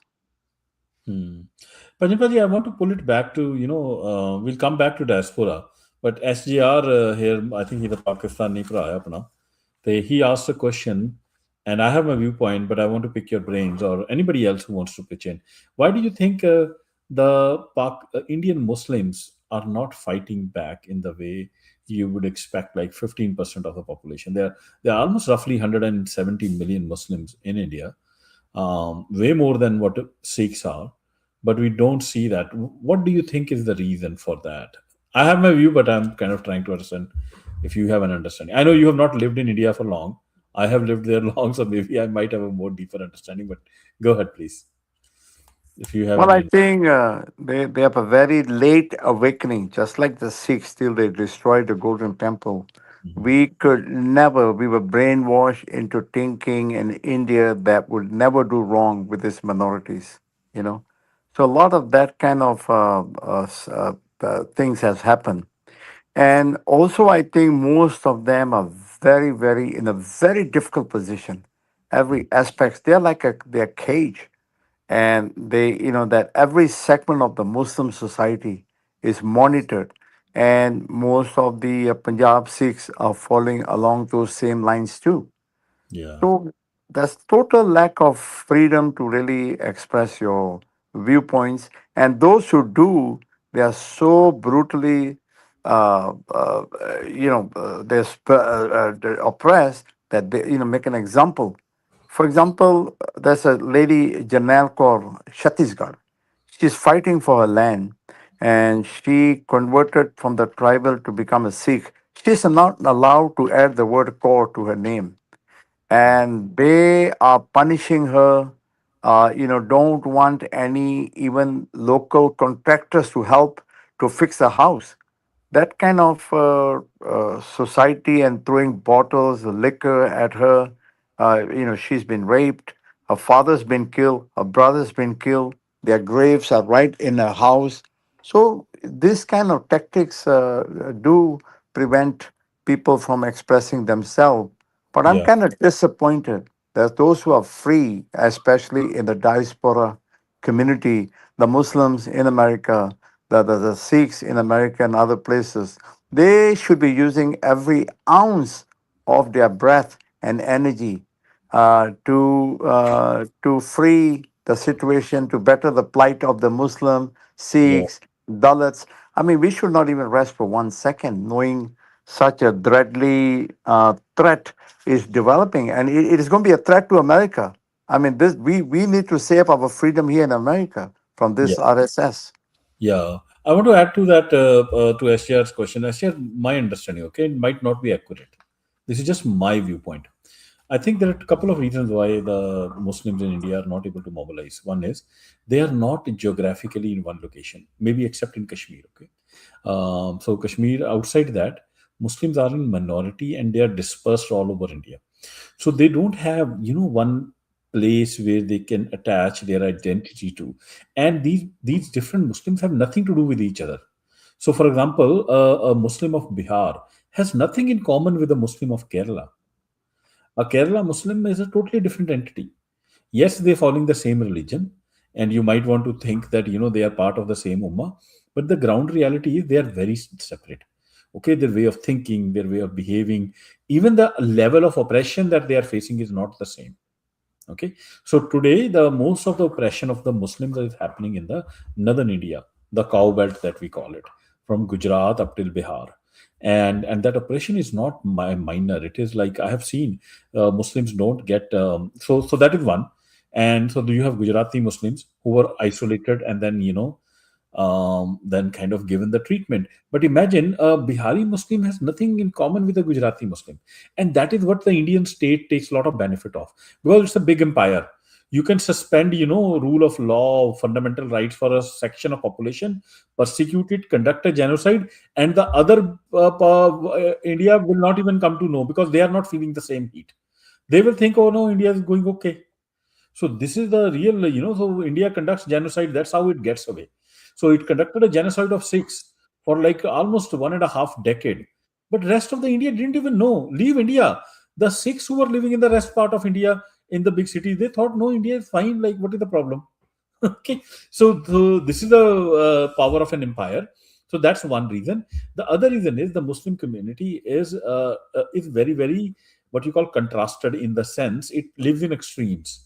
So you will see like a lot of elite families, and the Muslim elite is immediately co-opted by the by this Hindi-speaking Indian nationalist, as it happens in most of the empires. And then most of the Muslims are most poor. They are so poor, from the lowest, upper caste. They have converted. They have no means to politically mobilize. The question you might ask is, why were they able to mobilize under British, under Jinnah Sahib? That time was different because the British were not a oppressing power, who were kind of focused on oppressing the Muslims. British were a neutral rulers. So that is the time when these you had some kind of a genuine leadership available for Muslims across the board, who could mobilize the Muslim community on issues of that, hey, there is persecution coming your way. But today it's impossible. Imagine in Soviet Union, when Soviet Union was there, would you even have come to know how many movements are running in between? You cannot fight. India is not a democracy. India is not the biggest democracy in the world. It is actually the biggest authoritarian regime in the world. So you have to see it in that light. Okay. Go ahead, Bajaj. I'd like to add one thing to that. Very good observations. I think, in spite of all the factors me and you put together, yet we see that the approach to the Muslim issue is uniform across India. When they want to make laws, they want to terrorize. Their intentions are very clear. Yeah, no, the people in power, yes. But if you go to South, right, Kerala, there like it is 33% Muslim, 33% Christians, 33% Hindus. Kerala in itself does not have an anti-Muslim problem. All this problem and hate, Pajan Paji, comes from this Brahman, North Indian, Aryan kind of a school of thought. And then it is just because they are the ones who have to consolidate. They want to make all the South Indians as Hindu.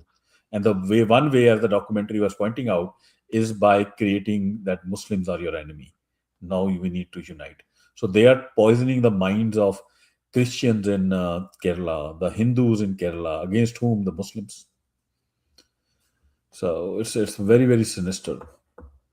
We also have Tariq Paji. Tariq Jinjua Sahab, Assalamu alaikum, Sat Shri Akal.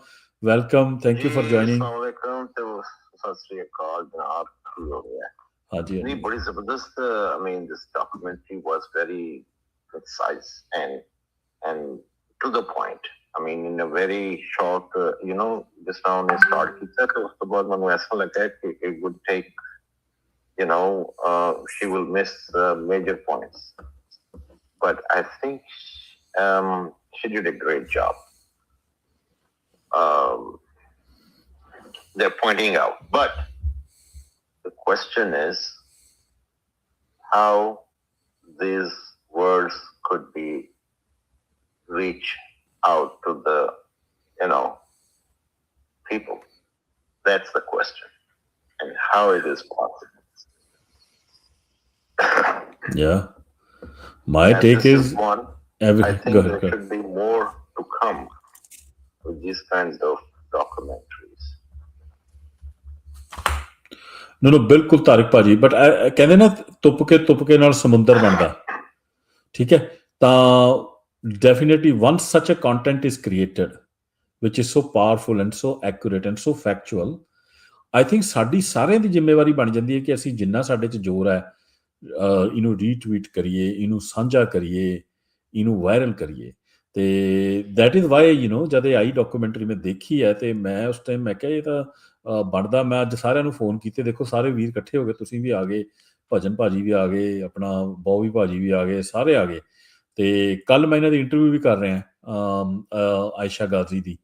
So, we all should do our bit and, spread this as much as we can, ताकि दुनिया ਨੂੰ ਪਤਾ ਤਾਂ ਲੱਗੇ ਕਿ ਉਹ face ਕੀ ਕਰ ਰਹੇ ਨੇ। ਆਈ ਥਿੰਕ ਅੱਧੇ ਤਾਂ ਤਾਰਿਕ ਸਾਹਿਬ, ਕਿਆ ਪਾਕਿਸਤਾਨ 'ਚ ਲੋਕ ਜੋ ਇਹ ਡਾਕੂਮੈਂਟਰੀ ਦਾ ਮੈਸੇਜ ਸੀ, ਕਿਆ ਪਾਕਿਸਤਾਨ ਦੀ ਮੈਜੋਰਿਟੀ ਆਮ ਜਨਤਾ ਇਸ ਨੂੰ ਰੀਅਲਾਈਜ਼ ਕਰਦੀ ਹੈ? ਉਹਨੂੰ ਛੱਡੋ, ਇਸਟੈਬਲਿਸ਼ਮੈਂਟ ਵੀ ਇਹਨੂੰ ਰੀਅਲਾਈਜ਼ ਕਰਦੀ ਹੈ ਕਿ ਕਿੱਡਾ ਵੱਡਾ ਖਤਰਾ? ਨਹੀਂ, ਇਹ ਬੜੀ ਵੱਡੀ ਪ੍ਰੋਬਲਮ ਹੈ ਉੱਥੇ। Honestly speaking, you know that ਕਿ ਇਹ ਜਿਹੜੀ ਉਰਦੂ ਲੈਂਗੁਏਜ ਅਡਾਪਟ ਕੀਤੀ ਗਈ ਹੈ ਨਾ, ਉਹਦੀ ਵਜ੍ਹਾ ਤੋਂ ਇੰਡੀਅਨ ਬਾਲੀਵੁੱਡ ਦਾ ਬਹੁਤ ਜ਼ਿਆਦਾ ਇਨਫਲੂਐਂਸ ਹੈਗਾ।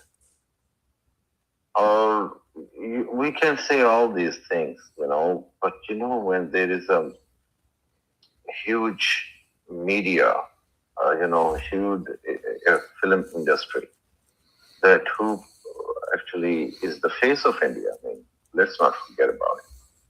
Arban ਨੂੰ ਨਹੀਂ ਪਤਾ, ਬੜਿਆਂ ਨੂੰ ਨਹੀਂ ਪਤਾ। I mean, comparing to, let's say, 10 years ago, still very few people that they really know who these people are. So I'm really sorry to say no, they do not. I mean, honestly speaking, they and the military, on the other hand, they actually made India look like a street boy. So they do not have any fear or any concern. They don't even care what India is and how it is. They look at India and see that, well, they are doing good, that's fine. But other than that, that's it. I mean, and ਫਿਰ ਉਹਦੇ ਵਿੱਚ ਸਾਡੇ ਜਿਹੜਾ ਨਹੀਂ ਹੈ propaganda ਹੁੰਦਾ, ਜਿਹੜਾ ਉਹਨਾਂ ਦੇ ਜਿਹੜੇ ਕਹਿੰਦੇ ਨੇ ਪੋਲੀਟੀਸ਼ੀਅਨਸ ਨੇ, ਉਹਦੇ ਵਿੱਚ ਮੁਸਲਮਾਨ ਵੀ ਨੇ, ਇੰਡੀਅਨ ਮੁਸਲਿਮਸ ਜਿਹੜੇ ਨੇ, there are many of them, they are contributing to that. Shah Rukh Khan is the major part, if you ask anybody, they will say that Shah Rukh Khan is a Muslim who actually worship idol. Yeah. And similar with the Amir Khan. So they really don't give a shit about India. And honestly speaking, let me tell you one more thing, which I've been telling for the last many years. The West and the world, they also don't give a shit about India or Indians. You can kill tomorrow 1 million people over there. Trust me. All they're going to say, oh, well, it's a shameless, the government should do that and this and that. And that's it. They're not going to put any sanctions. They're not going to do anything. On a lighter note, can I add something? Before you add, SGR ਭਾਜੀ, they have to give a shit to ਤਾਰਿਕ ਭਾਜੀ, ਕਿਉਂਕਿ ਉਹ ਸਾਰੀ shit ਉੱਠ ਕੇ ਇਹਨਾਂ ਦੇ ਘਰ ਚ ਵੜ ਗਈ ਹੈ ਨਾ। ਕੈਨੇਡਾ ਦੇ ਵਿੱਚ ਨਾ ਇਹ ਸ਼ਿਟ ਨੂੰ ਲੈ ਕੇ ਤੇ ਬਹੁਤ ਵੱਡਾ ਮਸਲਾ ਬਣਿਆ ਹੈ ਤੇ ਬੋਰਡ ਲਾ ਛੱਡੇ ਨੇ ਇਹਨਾਂ ਨੇ ਕਿ ਭਾਈ ਇੰਡੀਆ ਹਿੰਦੀ ਚ ਲਿਖਿਆ ਹੈ ਕਿ this is not toilet, a place to shit. So मैं एक बेंटर में दिमाग से आया तो मैं क्या ਉਹ ਸਾਰੀ ਸ਼ਿਟ ਇਹਨਾਂ ਦੇ ਸਿਰਾਂ ਨੂੰ ਚੜੀ ਬੈਠੀ ਆ ਹੁਣ। ਉਹ ਤੇ ਚਲੋ ਕੋਈ ਨਹੀਂ ਨਾ, ਉਹ ਤੇ ਤੁਹਾਨੂੰ ਪਤਾ ਹੈ it's a very old civilisation, so they have that's a different story. Okay, on a serious note, I'll pull Bobby Paji also. Bobby Paji, ਤੁਸੀਂ ਆਪਣੀ ਕੋਈ comments ਦੇਣਾ ਚਾਹੁੰਦੇ ਹੋ? ਦੱਸੋ ਜਰਾ ਮਾੜੇ ਆਪਣੇ ਖਿਆਲ, if you are still there.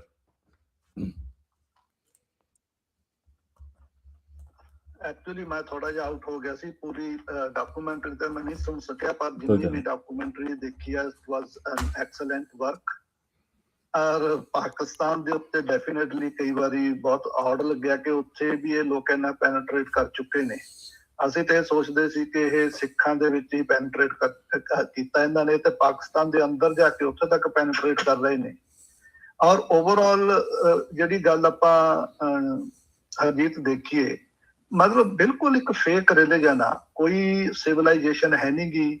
ਜਿਹੜੀ ਸਿਵਲਾਈਜੇਸ਼ਨ ਜਾਂ ਹੜੱਪਾ ਦੀ ਸਿਵਲਾਈਜੇਸ਼ਨ ਆ, ਉਹ ਤਾਂ ਸਾਰੀ ਪੰਜਾਬ ਦੀ ਆ। ਉਸ ਦਾ ਗੰਗਾ ਜਮਨਾ ਨਾਲ ਤਾਂ ਕੋਈ ਤਾਲੁਕ ਹੀ ਹੈ ਨੀ ਗਾ। ਇੱਥੋਂ ਤੱਕ ਵੀ ਕਿ ਗੰਗਾ ਜਮਨਾ ਨਾਲ ਸੰਬੰਧਿਤ ਇੱਕ ਸ਼ਖਸ ਨੇ, ਫੇਸਬੁੱਕ ਤੇ ਬੜੇ ਐਕਟਿਵ ਨੇ, ਉਹ ਮੇਰੇ ਨਾਲ ਇੰਟਰੈਕਟ ਕਰ ਰਹੇ ਸੀ। ਉਹ ਮੈਨੂੰ ਕਹਿੰਦੇ, ਮੈਂ ਕਿਹਾ ਵੀ ਤੁਸੀਂ ਇਹ ਦੱਸੋ ਵੀ ਓਵਰਆਲ ਹਿੰਦੂ ਦੀ ਦੇਣ ਕੀ ਆ? ਉਹ ਕਹਿੰਦੇ ਕੱਚੇ ਘਰ ਨੇ, ਅਸੀਂ ਸਿਰਫ ਕੱਚੇ ਘਰ ਬਣਾ ਸਕੇ, ਉਸ ਤੋਂ ਅੱਗੇ ਅਸੀਂ ਸਾਰਾ ਕੁਝ ਬਾਹਰੋਂ ਕੀਤਾ ਹੋਇਆ। ਤੇ ਰਿਲੀਜਨ ਜਿਹੜੇ ਇਹਨਾਂ ਦੇ ਗ੍ਰੰਥ ਨੇ, ਜੋ ਅੱਜ ਕੱਲ ਇਹ ਪ੍ਰੋਜੈਕਟ ਕਰ ਰਹੇ ਨੇ ਕਿ ਸਾਡੇ ਕੋਲੇ ਸਾਰੀ ਸਾਇੰਸ ਭਰੀ ਪਈ ਆ, ਤੇ ਸਾਇੰਸ ਏਦਾਂ ਦੀ ਆ ਵੀ ਮਤਲਬ ਬੰਦੇ ਦੇ ਪੇਟ ਚੋਂ ਮੱਛੀ ਪੈਦਾ ਹੋ ਜਾਂਦੀ ਆ, ਮੱਛੀ ਦੇ ਪੇਟ ਚੋਂ ਬਾਂਦਰ ਪੈਦਾ ਹੋ ਜਾਂਦਾ, ਇਹੋ ਜਿਹੀ ਸਾਇੰਸ ਆ। ਸੋ ਮੈਂ ਕਹਿਣਾ ਚਾਹੁੰਦਾ ਕਿ ਸਿਰਫ ਇੱਕ ਪ੍ਰੋਪੋਗੰਡਾ ਬੜਾ ਤਕੜਾ ਕਰ ਰਹੇ ਨੇ। ਇਹਨਾਂ ਦੇ ਪ੍ਰੋਪੋਗੰਡੇ ਨੂੰ ਚੈਲੰਜ ਕੋਈ ਨਹੀਂ ਕਰ ਰਿਹਾ, ਅਦਰਵਾਈਜ਼ ਇਹਨਾਂ ਕੋਲੇ ਕੋਈ ਵੀ ਇੰਨਾ ਦਮ ਨਹੀਂ ਹੈਗਾ ਕਿ ਸਰਵਾਈਵ ਕਰ ਸਕਣ। ਜੇ ਤੁਸੀਂ ਥੋੜਾ ਜਿਹਾ ਵੀ ਇਹਨਾਂ ਨੂੰ ਕੁਐਸਚਨ ਕਰੋਗੇ, ਇਹ ਭੱਜ ਜਾਂਦੇ ਨੇ। ਪਰ ਇਹਨਾਂ ਦੀ ਪ੍ਰੋਬਲਮ ਇਹ ਹੈ ਕਿ ਇਹ ਅਮਰੀਕਾ ਦੀ ਕਰ ਚੁੱਕੇ ਨੇ। बॉबी भाजी may I have a question? ਇੱਕ ਮਿੰਟ ਮੌਕੇ please, I'll give you a chance please। ਜਿਹਨੇ ਉਹਨਾਂ ਨੂੰ ਗੱਲ ਖਤਮ ਕਰ ਲੈਣ ਦਿਓ, okay? And if somebody wants to speak, ਤੁਸੀਂ ਆਪਣਾ ਹੱਥ ਰੇਜ਼ ਕਰ ਲਓ, ਮੈਂ ਤੁਹਾਨੂੰ ਚਾਂਸ ਦੇ ਦਾਂਗਾ, ਖਾਸ ਕਰਕੇ ਜਿਹੜੇ ਹਿੰਦੁਸਤਾਨੀ ਨੇ। ਹਾਂਜੀ ਬॉबी ਭਾਜੀ, I am going to unmute you, so please ਤੁਸੀਂ ਆਪਣਾ ਪੁਆਇੰਟ ਪੂਰਾ ਕਰੋ। ਹਾਂਜੀ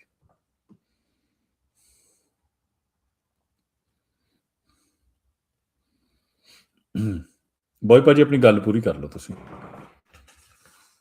ਸੌਰੀ, ਐਕਚੁਅਲੀ ਮੈਂ ਮਿਊਟ ਸੀਗਾ। ਸੋ ਜਿਹੜੀ ਇੱਥੇ ਪੈਨੇਟ੍ਰੇਸ਼ਨ ਦੀ ਵੀ ਆਪਾਂ ਗੱਲ ਕਰ ਰਹੇ ਹਾਂ ਨਾ, ਕਿ ਇੱਥੇ ਦੇ ਸਿਸਟਮ ਦੇ ਵਿੱਚ ਬਹੁਤ ਪੈਨੇਟ੍ਰੇਟ ਕਰ ਚੁੱਕੇ ਨੇ। ਇਹ ਵੀ ਮਤਲਬ ਜਿਹੜੀਆਂ ਲਾਈਜ਼ ਨੇ, ਇਹ ਮਤਲਬ ਝੂਠ ਇੰਨਾ ਚੰਗੇ ਢੰਗ ਨਾਲ ਬੋਲਦੇ ਨੇ ਔਰ ਇੰਨਾ ਕੌਨਫੀਡੈਂਸ ਦੇ ਨਾਲ ਬੋਲਦੇ ਨੇ ਕਿ ਤੁਸੀਂ ਇਹਨਾਂ ਤੇ ਯਕੀਨ ਕਰ ਲੈਂਦੇ ਹੋ। ਜਿਵੇਂ ਇਹਨਾਂ ਨੇ ਕਿਹਾ ਕਿ ਅਸੀਂ ਤਾਂ ਜੀ ਮਾਸਾਹਾਰੀ ਨਹੀਂ ਹੈਗੇ, ਅਸੀਂ ਸਿਰਫ ਵੈਜੀਟੇਰੀਅਨ ਆ, ਅਸੀਂ ਯੋਗਾ ਕਰਦੇ ਆ, ਅਸੀਂ ਬੜੇ ਪੀਸਫੁਲ ਲੋਕ ਆ। ਜੇ ਤੁਸੀਂ ਇਹਨਾਂ ਦੇ ਰਿਲੀਜਨ ਕਿਤਾਬਾਂ ਨੂੰ ਪੜ੍ਹੋ ਤਾਂ ਸਭ ਤੋਂ ਵੱਧ ਵਾਇਲੈਂਸ ਇਹਨਾਂ ਦੇ ਮਿਲਦੀ ਆ। ਜਿਹੜਾ ਕੰਸੈਪਟ ਹੈਗਾ ਕਾਸਟ ਸਿਸਟਮ ਆ, ਉਸ ਦੇ ਵਿੱਚ ਹੀ ਦੇਖ ਲਓ ਕਿ ਇਹ ਬ੍ਰਾਹਮਣ ਨੂੰ ਸੁਪਰੀਮ ਮੰਨ ਕੇ ਬਾਕੀ ਲੋਕਾਂ ਨੂੰ ਥੱਲੇ ਰੱਖਦੇ ਨੇ, ਤੇ ਸ਼ੂਦਰਾਂ ਨਾਲ ਤੇ ਕੀ ਇਹਨਾਂ ਦਾ ਬਿਹੇਵੀਅਰ ਆ, ਉਹ ਆਪਾਂ ਨੂੰ ਸਾਰਾ ਪਤਾ ਹੈਗਾ।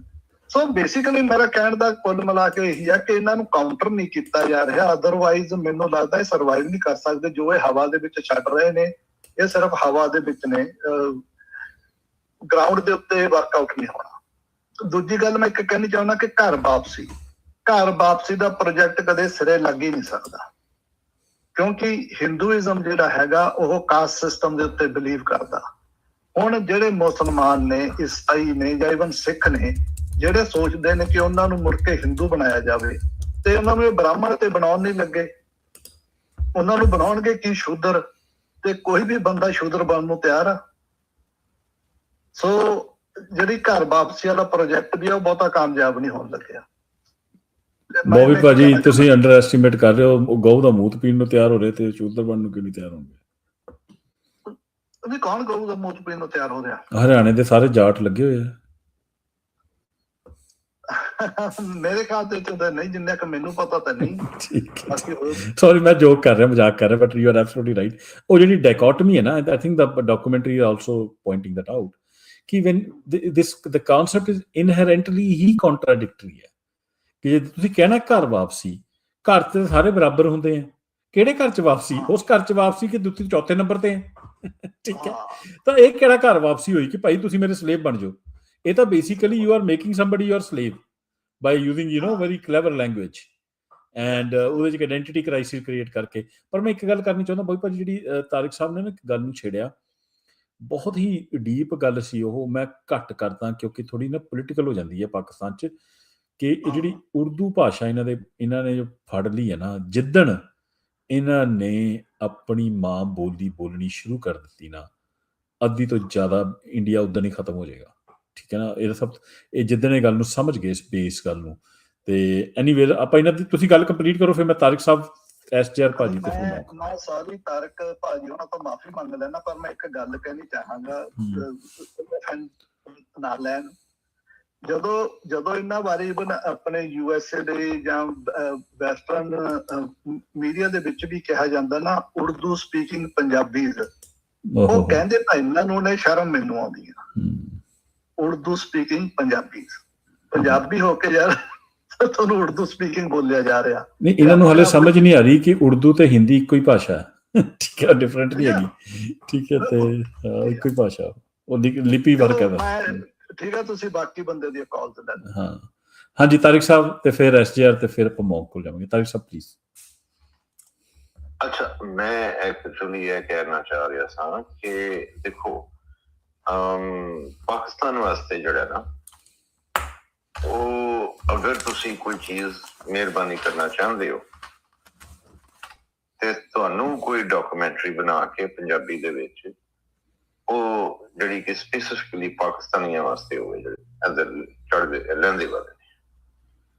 I mean, this is something you gotta do this, man. ਕਿਉਂਕਿ ਅਗਰ ਲੈਟਸ ਸੇ ਕਿ ਮੈਂ ਵੀ ਬਣਾਵਾਂਗਾ ਨਾ, ਸਾਡਾ ਐਵਰੇਜ ਕਾਮਨ ਮੈਨ ਹੈ ਕਿ ਉਹ ਯਾਰ ਸਾਡੇ ਬੰਦੇ ਬਣਾਉਂਦੇ ਰਹਿੰਦੇ। But you don't understand that you have a very solid voice. ਅਗਰ ਤੁਸੀਂ ਕੁਝ ਆਉਂਦੇ ਹੋ ਨਾ ਤੇ ਸਾਡੇ ਲੋਕੀ ਸੁਣਦੇ ਜੇ। ਮੰਨ ਜੋ ਮੈਂ ਤੁਹਾਨੂੰ ਅਸੀਂ ਆਪੀ ਮੈਂ ਕਹਿੰਦਾ ਰਹਾਂ ਨਾ, ਉਹ ਨਹੀਂ ਮੰਨਣਗੇ, ਉਹ ਕਹਿਣਗੇ ਇਹ ਬਾਇਸਡ ਹੈਗਾ। And of course we are. And plus we don't know too much. ਅਸੀਂ ਕਹਿ ਸਕਦੇ ਹਾਂ ਅਸੀਂ ਐਵੇਂ ਇੱਥੇ ਲੱਕੜੀਆਂ ਮਾਰਦੇ ਰਹਿੰਦੇ ਹਾਂ। You are within, you know.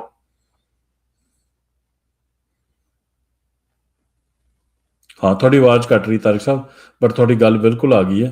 ਤੇ ਮੈਂ ਇਹਦੇ ਤੋਂ ਇਸੀ ਗੱਲ ਤੋਂ ਤੁਹਾਡੀ ਗੱਲ ਤੋਂ ਮੈਨੂੰ ਯਾਦ ਆਇਆ ਕਿ ਇੱਕ ਬੰਦਾ ਇਹ ਕੰਮ ਕਰ ਰਿਹਾ ਸੀ, ਉਸਨੂੰ ਮਾਰਿਆ ਹੀ ਇਸੀ ਕਰਕੇ ਗਿਆ।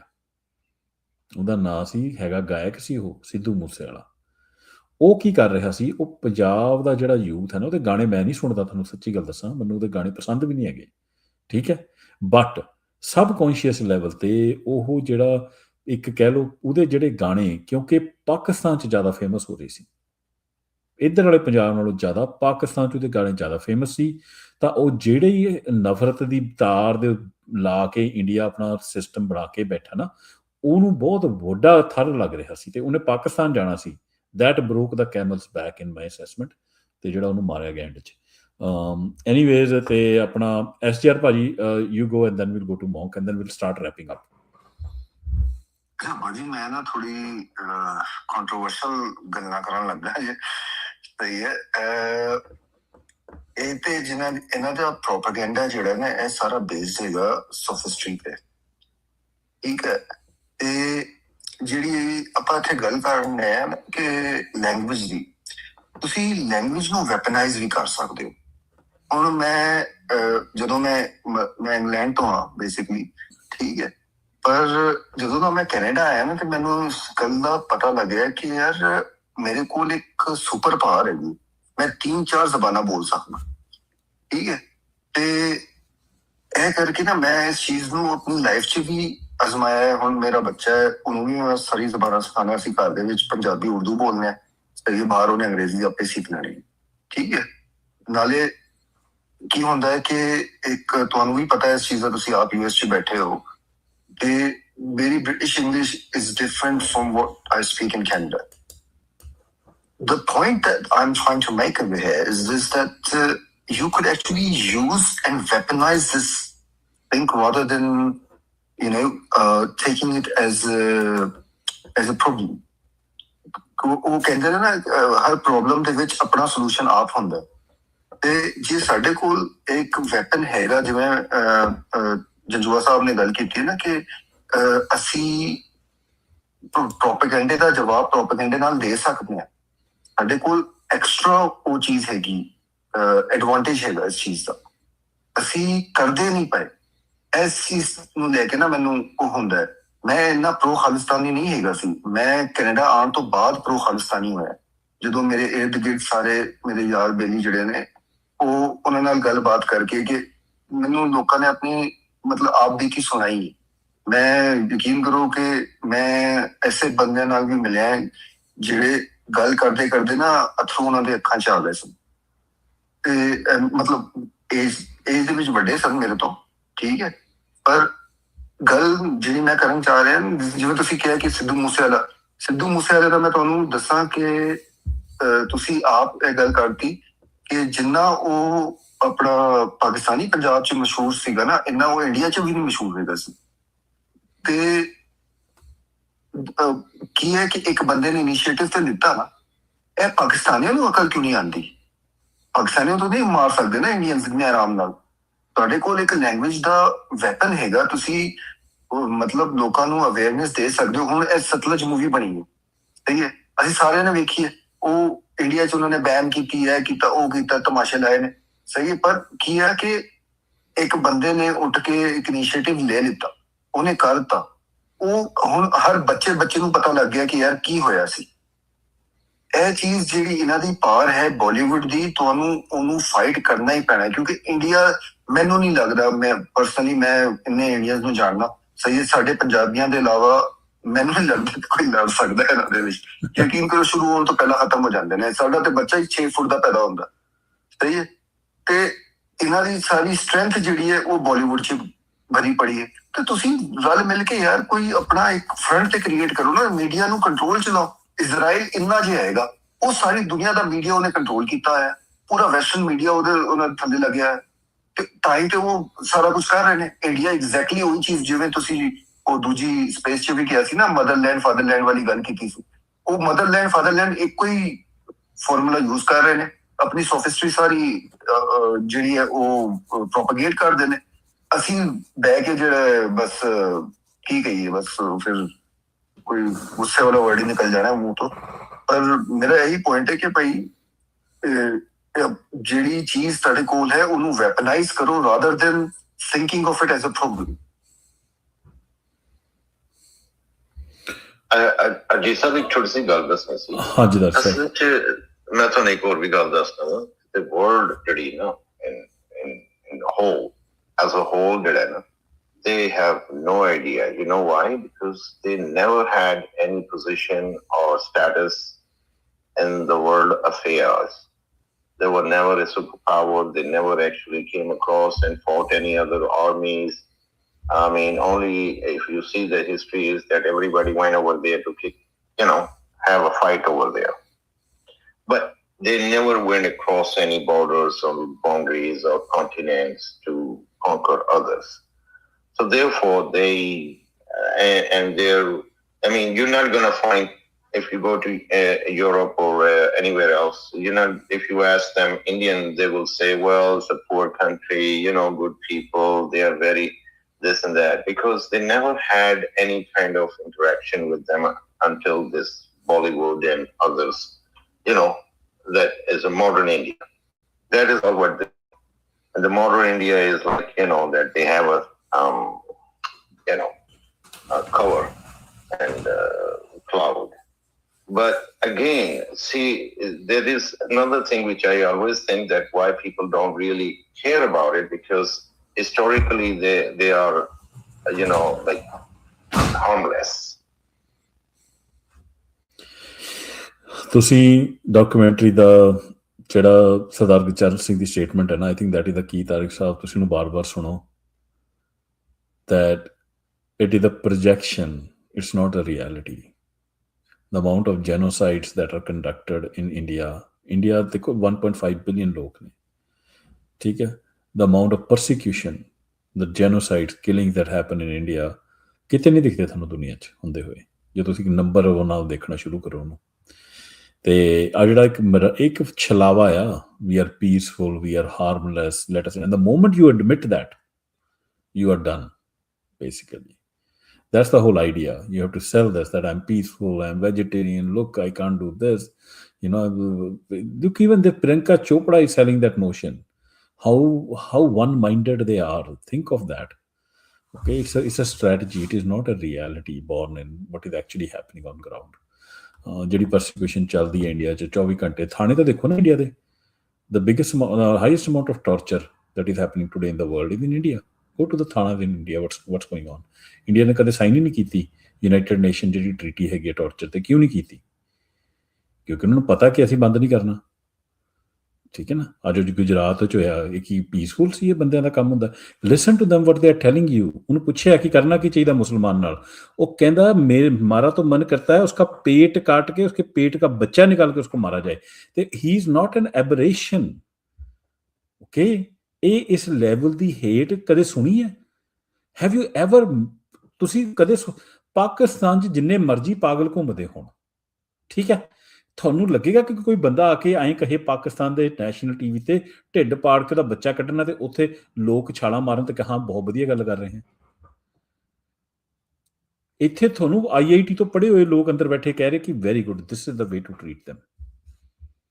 Okay, so this has to be understood. This is the real problem, that the world looks at it like, ਜਿਹੜਾ ਸਰਦਾਰ ਗੁਰਚਰਨ ਸਿੰਘ ਨੇ ਗੱਲ ਕੀਤੀ ਉਸ ਡਾਕੂਮੈਂਟਰੀ ਵਿੱਚ, that their strength is that they have been able to sell this notion that they are peaceful, vegetarian, harmless. That's not the reality. Harjeet ਭਾਜੀ, ਇੱਕ ਗੱਲ ਮੈਂ ਐਡ ਕਰਾਂ, ਜਦੋਂ ਇਹ ਬ੍ਰੈਂਟਨ ਦੇ ਵਿੱਚ ਤੇ ਉੱਥੇ ਹੋਇਆ ਸੀ ਨਾ ਪਿੱਛੇ ਸਿੱਖਾਂ ਦੀ ਲੜਾਈ ਹੋਈ ਸੀ, ਮੋਸਟਲੀ ਤੇ ਉਹ ਹਰਿਆਣਾ ਦੇ ਲੋਕ ਸਨ। ਇੱਥੇ ਨਾ ਬੜਾ ਇੱਕ ਸਿਵਲ ਵਾਰ ਟਾਈਪ ਦੀ ਸਿਚੁਏਸ਼ਨ ਬੜਾ ਹੋਈ ਸੀ ਨਾ, ਸਾਲ ਪਿੱਛੇ ਦੀ ਗੱਲ ਹੈਗੀ, ਠੀਕ ਹੈ।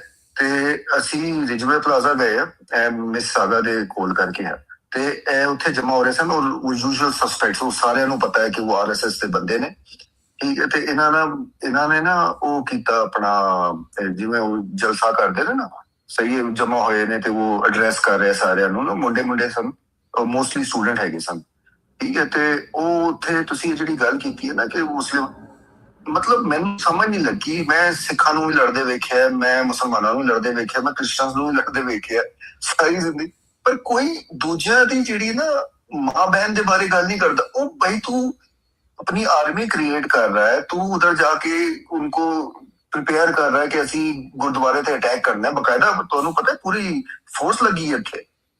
ਇੱਕ ਪਾਸੇ ਹੈਗੇ ਸਨ, ਦੂਜੇ ਪਾਸੇ ਸਾਰੇ ਸਰਦਾਰ ਉਹ ਗੁਰਦੁਆਰੇ ਦੀ ਹਿਫਾਜ਼ਤ ਕਰਦੇ ਪਏ ਸਨ। ਤੇ ਉਹ ਉਸ ਐਡਰੈਸ ਨੂੰ ਮੈਂ ਆਪਣੇ ਕੰਨਾਂ ਨਾਲ ਸੁਣਿਆ ਉੱਥੇ ਲਾਈਵ। ਉਹਦੇ ਵਿੱਚ ਸਾਰਾ ਅਟੈਕ ਜਿਹੜਾ ਹੈ ਉਹ ਘੁਮਾ ਫਿਰਾ ਕੇ ਗੱਲ ਕਰਕੇ ਕਿ ਉਹ ਸਿੱਖਾਂ ਦੀ ਔਰਤਾਂ ਤੇ ਲੈ ਕੇ ਜਾ ਰਹੇ ਨੇ, ਅਸੀਂ ਇਹਨਾਂ ਨੂੰ ਲੜਨਾ ਸਿਖਾਇਆ ਹੈ, ਹੁਣ ਸਾਡੇ ਅੱਗੇ ਆ ਗਏ ਨੇ, ਅਸੀਂ ਇਹਨਾਂ ਨੂੰ ਇਹ ਬਣਾਇਆ, ਇਹਨਾਂ ਨੂੰ ਪਤਾ ਨਹੀਂ, ਅਸੀਂ ਇਹਨਾਂ ਨੂੰ ਤਲਵਾਰਾਂ ਦਿੱਤੀ। ਉਹ ਤੇ ਬਲਕਿ ਵੀਡੀਓ ਵੀ ਉਹਦੀ ਆਪਣਾ X ਤੇ YouTube ਤੇ ਕਾਫੀ ਵਾਇਰਲ ਹੋਈ ਸੀ, ਉਹ ਇਹ ਗੱਲ ਕਰ ਰਿਹਾ ਸੀ। ਉਹਦੇ ਵਿੱਚ ਉਹ ਘੁਮਾ ਫਿਰਾ ਕੇ ਗੱਲ ਨੂੰ ਮੈਨੂੰ ਸਮਝ ਨਹੀਂ ਲੱਗੀ। ਮੈਂ ਕਿਹਾ ਤੂੰ ਮਤਲਬ ਕਿਸੇ ਦੇ ਅੰਦਰ ਦਾ ਮਰਦ ਜਗਾਣ ਡਿਆ, ਸਹੀ ਹੈ, ਤੇ ਤੂੰ ਮਰਦਾਂ ਦੀ ਗੱਲ ਕਰਨਾ, ਤੇ ਇਹ ਕਿਹੜੀ ਗੱਲ ਹੋਈ ਕਿ ਯਾਰ ਉਹ ਸਿੱਖਾਂ ਦੀ ਔਰਤਾਂ ਨੂੰ ਅਸੀਂ ਇਹ ਕਰ ਦੇਣਾ, ਉਹ ਕਰ ਦੇਣਾ। ਇੱਕ ਸੈਕਸ਼ੂਅਲ ਪਰਵਰਜਨ ਹੈ SGR ਭਾਜੀ, ਸੋਸ਼ੀਓਲੋਜੀਕਲ, ਦੇਰ ਦਾ ਸੋਸ਼ੀਓਲੋਜੀਕਲ ਇਸ਼ੂ ਇੱਥੇ ਕੋਈ ਡੀਪ ਨਾ। ਇਹ ਜਿਹੜਾ violence against woman, it is it's a way, it's a tactic to degrade somebody. ਤੁਸੀਂ ਸਮਝਦੇ ਹੋ what they are after is they are after the dignity of the enemy, ਕਿਉਂਕਿ ਉਹਨੂੰ ਤੁਸੀਂ ਇਨਫੀਰੀਅਰ ਕਰਨਾ ਆਪਣੇ ਆਪ ਤੋਂ। ਤੁਹਾਡੇ ਅੰਦਰ ਆਪਣਾ ਇੰਨਾ ਇਨਫੀਰੀਅਰਿਟੀ ਕੰਪਲੈਕਸ ਹੈ, ਤੁਸੀਂ ਉਹਨੂੰ ਪੂਰਾ ਕਰਨ ਲਈ ਸਾਹਮਣੇ ਵਾਲੇ ਨੂੰ ਡੀਗ੍ਰੇਡ ਕਰਨਾ। ਇਹੀ ਜੈਨੋਸਾਈਡਲ ਜਿਹੜੇ ਐਕਸ਼ਨ ਨੇ ਇਹਨਾਂ ਦੀ ਸਟੇਟ ਨੇ। ਜਦ ਪੰਜਾਬ 'ਚ ਦੇਖੋ ਜੈਨੋਸਾਈਡ ਹੋਇਆ, ਠੀਕ ਹੈ, ਚਲੋ ਤੁਸੀਂ ਬੰਦੇ ਮਾਰਨੇ ਸੀ, ਤੁਸੀਂ ਬੰਦੇ ਫੜੇ, ਗੋਲੀ ਮਾਰ ਦਿੱਤੀ, ਐਦਾਂ ਨਹੀਂ ਸੀ ਮਾਰਦੇ। ਦੇ ਵਿਲ ਟਾਰਚਰ ਦੈਟ ਗਾਏ and all kind of weird sexual organs ਨਾਲ ਟਾਰਚਰ। ਫਿਰ ਉਹਨਾਂ ਦੀਆਂ ਸਿੱਖਾਂ ਦੀਆਂ ਸਾਡੀਆਂ ਭੈਣਾਂ ਨੂੰ, ਯੰਗ ਕੁੜੀ ਨੂੰ ਨੰਗਾ ਕਰਨਾ ਉਹਦੇ ਹਸਬੈਂਡ ਦੇ ਸਾਹਮਣੇ, ਫਿਰ ਉਹਦੇ ਸਹੁਰੇ ਨੂੰ ਨੰਗਾ ਕਰਨਾ ਤੇ ਕਹਿਣਾ ਕਿ ਇਹਦਾ ਰੇਪ ਕਰ। Imagine, ਠੀਕ ਹੈ, ਮਤਲਬ ਕਿਸ ਤਰੀਕੇ ਦੀ ਪਰਵਰਜਨ ਹੈ ਇਹ। ਓਕੇ, ਇਹ ਅਸੀਂ ਸੋਚ ਵੀ ਨਹੀਂ ਸਕਦੇ ਕਿ ਵੀ ਇੱਦਾਂ ਦਾ ਵੀ ਤੁਸੀਂ ਜੋ ਸੋਚ ਨਹੀਂ ਸਕਦੇ ਨਾ, ਦੈਟ ਦੇ ਆਰ ਕੇਪੇਬਲ ਆਫ। ਤੁਸੀਂ ਜਦ 84 ਦਾ ਜੋ ਜੈਨੋਸਾਈਡ ਹੋਇਆ ਸਿੱਖਾਂ ਦਾ, ਉਹਦੇ ਜੋ ਸਟੋਰੀਆਂ ਤੁਹਾਨੂੰ ਸੁਣਨ ਨੂੰ ਮਿਲਦੀਆਂ ਨੇ ਜੋ ਉਹਨਾਂ ਨੇ ਬੀਬੀਆਂ ਨਾਲ ਕੀਤਾ, ਠੀਕ ਹੈ। ਅੱਛਾ, ਇਹ ਤਦ ਦਾ ਹੀ ਨਹੀਂ ਹੈਗਾ, ਇਹ ਜੋ ਸੋ ਕਾਲਡ ਮਿਊਟਨੀ ਨਹੀਂ ਸੀ ਹੋਈ 1857 ਦੀ, ਜਿਹਨੂੰ ਕਹਿੰਦੇ ਜੀ ਹਮਨੇ ਅੰਗਰੇਜ਼ੋਂ ਕੇ ਖਿਲਾਫ ਇਹ ਕੀਤਾ ਤਾਂ ਉਹ ਕੀਤਾ, ਉੱਥੇ ਇਹਨਾਂ ਨੇ ਕਿੰਨੀ ਸੈਂਕੜੀ ਜਿਹੜੀ ਗੋਰੀਆਂ ਬੀਬੀਆਂ ਜਿਹਨਾਂ ਨੇ ਸੋ ਕਾਲਡ ਮਿਊਟਨੀ ਕੀਤੀ ਸੀ, ਦਿੱਲੀ ਦੀਆਂ ਸੜਕਾਂ ਤੇ ਵੱਡੇ ਵੱਡੇ ਗੈਂਗ ਰੇਪ ਕੀਤੇ ਗਏ ਗੋਰੀਆਂ ਨਾਲ। ਉਹ ਜਿਹੜੇ ਗੋਰਿਆਂ ਨੇ ਆ ਕੇ ਫਿਰ ਇਹਨਾਂ ਨਾਲ ਇੰਨੀ ਤਬਾਹੀ ਮਚਾਈ, ਜਿਹਦੇ 'ਚ ਜ਼ਿਆਦਾਤਰ ਸਿੱਖਾਂ ਨੇ ਤੇ ਪੰਜਾਬੀ ਮੁਸਲਮਾਨਾਂ ਨੇ ਹੈਲਪ ਕੀਤੀ ਇਹਨਾਂ ਦੀ। ਉਹ basically was for that action ਜਿਹੜੇ ਕਰ ਰਹੇ ਸਨ। ਚਲੋ ਤੁਸੀਂ ਜੰਗ ਲੜਦੇ ਆ, ਬੰਦਿਆਂ ਦੀ ਆਪਸ 'ਚ ਜੰਗ ਹੁੰਦੀ, ਅੱਡ ਗੱਲ ਹੈ। ਤੁਸੀਂ ਬੱਚਿਆਂ ਨਾਲ, ਛੋਟੇ ਛੋਟੇ ਬੱਚਿਆਂ ਨਾਲ, ਬੀਬੀਆਂ ਨਾਲ ਸੈਕਸ਼ੂਅਲ ਪਰਵਰਜਨ ਸ਼ੋ ਕਰਨੀ ਮਾਸ ਸਕੇਲ ਤੇ, it is very unique to this this phenomena I would say. ਠੀਕ ਹੈ ਨਾ, ਇਹ ਤੁਹਾਨੂੰ ਬਾਰ-ਬਾਰ ਨਜ਼ਰ ਆਉਂਦਾ ਦੇਖਣ ਨੂੰ, ਤੇ I god know what is the big issue there, but anyways, ਤੇ ਆਪਾਂ ਹੁਣ ਰਾਤ ਲੈਂਦੇ ਆ ਤੇ ਆਪਾਂ ਕਲੋਜ਼ ਕਰਦੇ ਹਾਂ, ਟਾਈਮ ਬਹੁਤ ਹੋ ਗਿਆ। ਤੇ ਮੈਂ ਬਹੁਤ ਬਹੁਤ ਸ਼ੁਕਰੀਆ ਕਰਨਾ ਚਾਹੁੰਦਾ ਭਜਨ ਸਿੰਘ ਦਾ, ਸਰਦਾਰ ਸੰਦੀਪ ਸਿੰਘ ਜੀ ਆਏ ਨੇ। ਮੈਂ ਉਹਨਾਂ ਨੂੰ ਕਦੇ ਮਾਈਕ ਨਹੀਂ ਦਿੱਤਾ, ਮੈਨੂੰ ਤਾਂ ਲੱਗਦਾ ਸੌਂ ਗਏ ਹੋਣੇ। ਲੈਟ ਮੀ ਜਸਟ ਮੌਂਕ ਮੈਂ ਖੋਲ ਰਹਾ ਹੂੰ, ਤੂੰ ਉਧਰ ਆ ਜਾ ਯਾਰ, ਤੇਰੀ ਹਾਂ, ਮੌਂਕ ਨੂੰ ਉੱਥੇ ਲੈ ਲਓ, ਉਹ ਭਰਿਆ ਪਿਆ ਹੋਣਾ, ਭਾਰਤ ਮਾਤਾ ਮੌਂਕ ਨੂੰ ਲੈ ਜਾਓ ਤੇ ਭਰਿਆ ਹੋਣਾ ਉੱਥੇ, ਉਹਦੀ ਗੱਲ ਕਢਾ ਦਿਓ ਜਿੰਨੀ ਉਹਨੂੰ ਕਰਨੀ ਹੈ। ਤੇ because I have to close this and I will probably join there. Thank you so much everybody. ਤੇ ਇਹ ਤੁਸੀਂ ਨਾ ਕਲੋਜ਼ ਕਰਨ ਤੋਂ ਪਹਿਲਾਂ ਮੈਂ ਇੱਕ ਗੱਲ ਕਹਿਣਾ ਚਾਹੁੰਦਾ, ਜ਼ਰੂਰ ਦੇਖੋ ਇਹ documentary, but before I also want to share something else. ਆਹ ਜਿਹੜੀ ਮੇਰੇ ਵੀਡੀਓ ਤੁਸੀਂ ਲਾਈਵ ਸਟ੍ਰੀਮ ਦੇਖ ਰਹੇ ਹੋ, this is a website I have created. ਇਹ ਵੈਬਸਾਈਟ ਦਾ ਐਡਰੈਸ ਹੈਗਾ 329truth.com, 329truth.com। 329 is the number of people who were killed in the Air India 182 bombing of the Kanishka aircraft by ਤੇ ਇਹਦੇ ਤੇ ਤੁਸੀਂ ਜਾਓ, ਇਹਦੇ 'ਚ ਜਿੰਨੇ ਕੋਰਟ ਜਜਮੈਂਟਸ ਨੇ, ਡਾਕੂਮੈਂਟਸ ਨੇ, ਇਨਕੁਆਇਰੀ ਰਿਪੋਰਟਸ ਨੇ, ਉਹਨਾਂ ਨੂੰ ਸਾਰਿਆਂ ਨੂੰ ਮੈਂ ਡੰਪ ਕਰ ਦਿੱਤਾ, all primary sources, most of them. ਅੱਛਾ, ਤੁਸੀਂ ਆਪਣੀ ਜਿਹੜੀ ਹੈ ਨਾ ਇਹ ਵੈਬਸਾਈਟ ਦਾ ਥੋੜਾ ਸਾਰਾ ਐਡ ਬਣਾ ਕੇ ਨਾ ਤੇ ਟੀਵੀ 84 ਵਾਲਿਆਂ ਨੂੰ ਦਿਓ, ਹੋਰਾਂ ਨੂੰ ਵੀ ਦਿਓ, ਤੇ ਬੜੀ ਦੁਨੀਆ ਨੇ ਥੋੜਾ ਸਾਰਾ ਇਹਦੀ ਐਡਵਰਟਾਈਜ਼ਮੈਂਟ ਸਹੀ ਤਰੀਕੇ ਨਾਲ ਕਰੋ। ਥੁੱਕ ਨਾਲ ਪਕੌੜੇ ਨਹੀਂ ਤਲੇ ਜਾਂਦੇ। ਨਹੀਂ, ਤੁਸੀਂ ਕਰੋ ਇਹਨੂੰ, ਟਵੀਟ ਤਾਂ ਕਰਨਾ ਸ਼ੁਰੂ ਕਰੋ। ਮੇਰੇ ਪ੍ਰੋਫਾਈਲ ਦੇ ਉੱਤੇ ਪਿੰਡ ਟਵੀਟ ਲੱਗੀ ਆ, ਉਹਨੂੰ ਰੀਟਵੀਟ ਕਰ ਦਿਓ, ਵੈਬਸਾਈਟ ਤੇ ਜਾਓ, ਠੀਕ ਹੈ। ਤੇ ਜਾ ਕੇ ਦੇਖੋ ਐਵੀਡੈਂਸ। ਮੈਂ ਨਹੀਂ ਕਹਿੰਦਾ ਕਿ ਕੋਈ ਮੇਰੀ ਗੱਲ ਮੰਨੋ, ਸਾਰਾ ਓਫੀਸ਼ੀਅਲ ਹੈ, ਤੁਸੀਂ ਜਾ ਕੇ ਚੈੱਕ ਕਰੋ, ਤਾਂ ਕਿ ਮੈਂ ਪਾ ਦਿੱਤਾ ਨਾ, ਕੋਈ ਬੰਦਾ ਵਰਬਲੀ ਕਹੇ ਹੋਰ ਗੱਲਾਂ ਅੱਡ ਹੁੰਦੀਆਂ। I have put all the documents up there. You can go check the documents, you can question the document, everything is out there in front of the people, and then you can make up your own mind, especially if you know ਇਹ ਹੋਇਆ ਕੀ ਸੀ ਇੱਥੇ। ਤੇ ਪੰਜਾਬੀ ਵਿੱਚ ਵੀ ਹੈ, English ਵਿੱਚ ਵੀ ਹੈ, ਤੇ please ਇਹਨੂੰ ਅੱਗੇ ਲੋਕਾਂ ਨੂੰ ਸਾਂਝਾ ਕਰੋ। ਇਹ ਜਿਹੜੇ 329 ਬੇਦੋਸ਼ੇ ਮਾਰੇ ਗਏ ਨੇ ਨਾ, ਡਿਊ ਟੂ ਇੱਕ ਕੋਈ ਇੱਥੇ ਇਹਨਾਂ ਦੇ ਵਿੱਚ ਕੋਈ ਕਲੈਵਰ, ਇਹਨਾਂ ਦੇ ਇੰਟੈਲੀਜੈਂਸ ਦੇ ਬਾਬੂਆਂ ਨੂੰ ਜਿਹੜੇ ਆਈਡੀਆ ਆਉਂਦੇ ਨੇ, ਤੇ ਇਹ ਸੁੱਕੇ ਨਹੀਂ ਜਾਣਗੇ।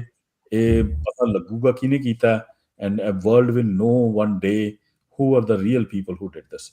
ਸੋ ਵਿਦ ਦੈਟ ਆਪਾਂ ਇਸ ਅਰਦਾਸ ਨਾਲ ਤੁਹਾਨੂੰ ਇਜਾਜ਼ਤ ਲੈਂਦੇ ਹਾਂ। ਇਹਨਾਂ ਨੇ ਜਾਣ ਨਹੀਂ ਦੇਣਾ ਮੈਨੂੰ। ਸੰਦੀਪ ਸਿੰਘ ਭਾਜੀ, ਆ ਜੀ, ਤੁਸੀਂ ਗੱਲ ਕਰੋ। Sorry about that. ਤੁਸੀਂ ਮੈਂ ਤੁਹਾਨੂੰ ਇਹ ਕਹਿਣਾ ਸੀ, ਇੱਕ ਜਿਹੜੀ ਤੁਸੀਂ ਡਾਕੂਮੈਂਟਰੀ ਦਿਖਾਈ ਹੈ, ਇਹ ਦੁਬਾਰਾ ਦੱਸ ਦਿਓ ਵੀ ਇਹ ਕਿੱਥੇ ਕਿੱਥੇ ਅਵੇਲੇਬਲ ਹੈਗੀ ਆ। ਓਕੇ, YouTube ਤੇ ਤਾਂ ਹੈ ਨਹੀਂ ਮੇਰੇ ਹਿਸਾਬ ਨਾਲ। ਨਹੀਂ, YouTube ਤੇ ਹੈਗੀ ਆ, ਮੈਂ ਦੁਬਾਰਾ ਦੱਸ ਦਿੰਦਾ। ਆਹ ਮੈਂ ਵੈਬਸਾਈਟ ਤੁਹਾਨੂੰ ਸ਼ੇਅਰ ਵੀ ਕਰ ਲੈਂਦਾ। ਟਾਈਮਲਾਈਨ ਦੇ ਉੱਤੇ ਮੈਂ ਰੀਟਵੀਟ ਕੀਤਾ ਹੈ, ਉੱਥੇ ਦੇ ਹਾਂ, YouTube ਦਾ ਚੈਨਲ ਉੱਤੇ ਹਾਂ, ਆ ਮੈਂ ਸਾਂਝੀ ਕਰ ਰਿਹਾ ਇਹਦੇ ਮੇਰੇ ਵੀਡੀਓ ਸਟ੍ਰੀਮ ਤੇ। You just have to type Hindutva deciphered and Ayesha Ghazi ਕਰਕੇ ਟਾਈਪ ਕਰ ਲਓ, ਜਾਂ ਹਿੰਦੁਤਵ ਡਿਸਾਈਫਰਡ। ਇਹਨਾਂ ਦੀ ਵੈਬਸਾਈਟ ਵੀ ਹੈਗੀ ਆ, ਆਈ ਰਿਸਟ ਤੇ ਉਹਨਾਂ ਉੱਥੇ ਤੁਸੀਂ ਵੈਬਸਾਈਟ ਉੱਥੇ ਵੀ ਜਾ ਕੇ ਦੇਖ ਸਕਦੇ ਹੋ ਵੀਡੀਓ, ਬਟ ਮੋਸਟਲੀ YouTube ਤੇ ਹੈ। What I am watching right now is ਹਾਂ, ਇਹਨੂੰ ਸਾਂਝਾ ਹੋਰ ਕਰਨਾ ਬਣਦਾ, because it is such a good work. So with that ਇਜਾਜ਼ਤ ਦਿਓ ਮੈਨੂੰ।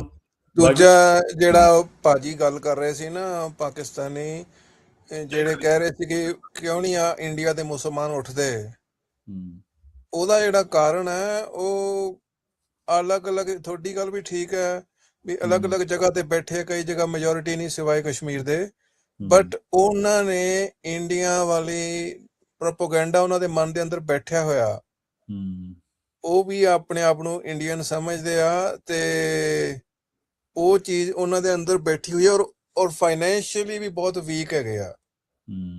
ਔਰ ਹੁਣ ਜਿਹੜਾ ਆਹ ਬੁਲਡੋਜ਼ਰ ਵਾਲਾ ਕੰਮ ਹੈ ਨਾ, ਜਿਹੜਾ ਯੂਪੀ 'ਚ ਜਿੱਥੇ ਵੀ ਆ ਮੁਸਲਮਾਨਾਂ ਦੇ ਘਰ ਢਾਏ ਜਾ ਰਹੇ ਆ, ਮਸਜਿਦਾਂ ਢਾਈਆਂ ਜਾ ਰਹੀਆਂ, ਇਹਨੇ ਉਹਨੂੰ ਹੋਰ ਜ਼ਿਆਦਾ ਦਬਾ ਦਿੱਤਾ ਹੈਗਾ। ਸੋ ਹੁਣ ਤਾਂ ਮੁਸਲਿਮ ਉਹ ਜਿਹੜਾ ਯੂਪੀ ਵਗੈरह ਵਿੱਚ ਉਹਨਾਂ ਦਾ ਬਹੁਤ ਉੱਠਣਾ ਮੁਸ਼ਕਿਲ ਆ, अनलेस मतलब कोई एक्सटर्नल हेल्प हो गई।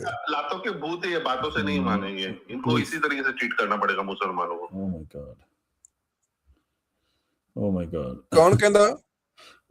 पता ही है, just ਛੱਡੋ ਭਾਜੀ, ਸੰਦੀਪ ਭਾਜੀ ਡਿਸਟਰੈਕਸ਼ਨ ਆ। ਐਨੀਵੇਜ਼ ਸੰਦੀਪ ਭਾਜੀ, ਆਈ ਥਿੰਕ ਤੁਹਾਡੀ ਆਬਜ਼ਰਵੇਸ਼ਨ ਬਹੁਤ ਡੂੰਘੀ ਹੈ ਤੇ ਬਹੁਤ ਸਹੀ ਹੈ। ਮੈਂ ਇਸ ਐਂਗਲ ਨੂੰ ਨਹੀਂ ਸਮਝਿਆ। ਯੂ ਆਰ ਐਬਸੋਲੂਟਲੀ ਰਾਈਟ, ਕਿਉਂਕਿ ਬਹੁਤ ਅਪੋਲੋਜੈਟਿਕ ਤੇ ਬਹੁਤ ਡਰੇ ਵੀ ਹੋਏ ਨੇ ਤੇ ਉਹਨਾਂ ਕੋਲ ਕੋਈ ਉਹ ਕਹਿ ਲਓ the way this whole thing has shaped up ਨਾ, ਉਹਨਾਂ ਨੂੰ ਆਪਣੇ ਆਪ ਨੂੰ ਇੰਡੀਅਨ ਹੀ ਮੰਨਣਾ ਪੈਂਦਾ ਤੇ ਉਹ ਇੰਡੀਅਨ ਆਇਡੈਂਟੀਟੀ ਨੂੰ ਹੀ ਅਪਣਾਉਣਾ ਪਏਗਾ ਉਹਨਾਂ ਨੂੰ, ਤੇ ਜਿਸ ਕਰਕੇ ਤਾਂ ਦੇ ਆਰ ਆਈ ਥਿੰਕ ਬਿਲਕੁਲ ਉਹਨਾਂ ਕੋਲ ਕੋਈ ਰਾਹ ਨਹੀਂ ਹੈਗਾ ਬਾਹਰ ਨਿਕਲਣ ਦਾ। ਤੇ ਐਨੀਵੇਜ਼ ਆਪਾਂ ਚਲੋ, ਤੁਹਾਡਾ ਬਹੁਤ ਬਹੁਤ ਸ਼ੁਕਰੀਆ ਸਾਰਿਆਂ ਦਾ। ਰਾਤ ਲੈਂਦੇ ਹਾਂ। ਵਾਹਿਗੁਰੂ ਜੀ ਕਾ ਖਾਲਸਾ, ਵਾਹਿਗੁਰੂ ਜੀ ਕੀ ਫਤਿਹ। Thank you so much for joining.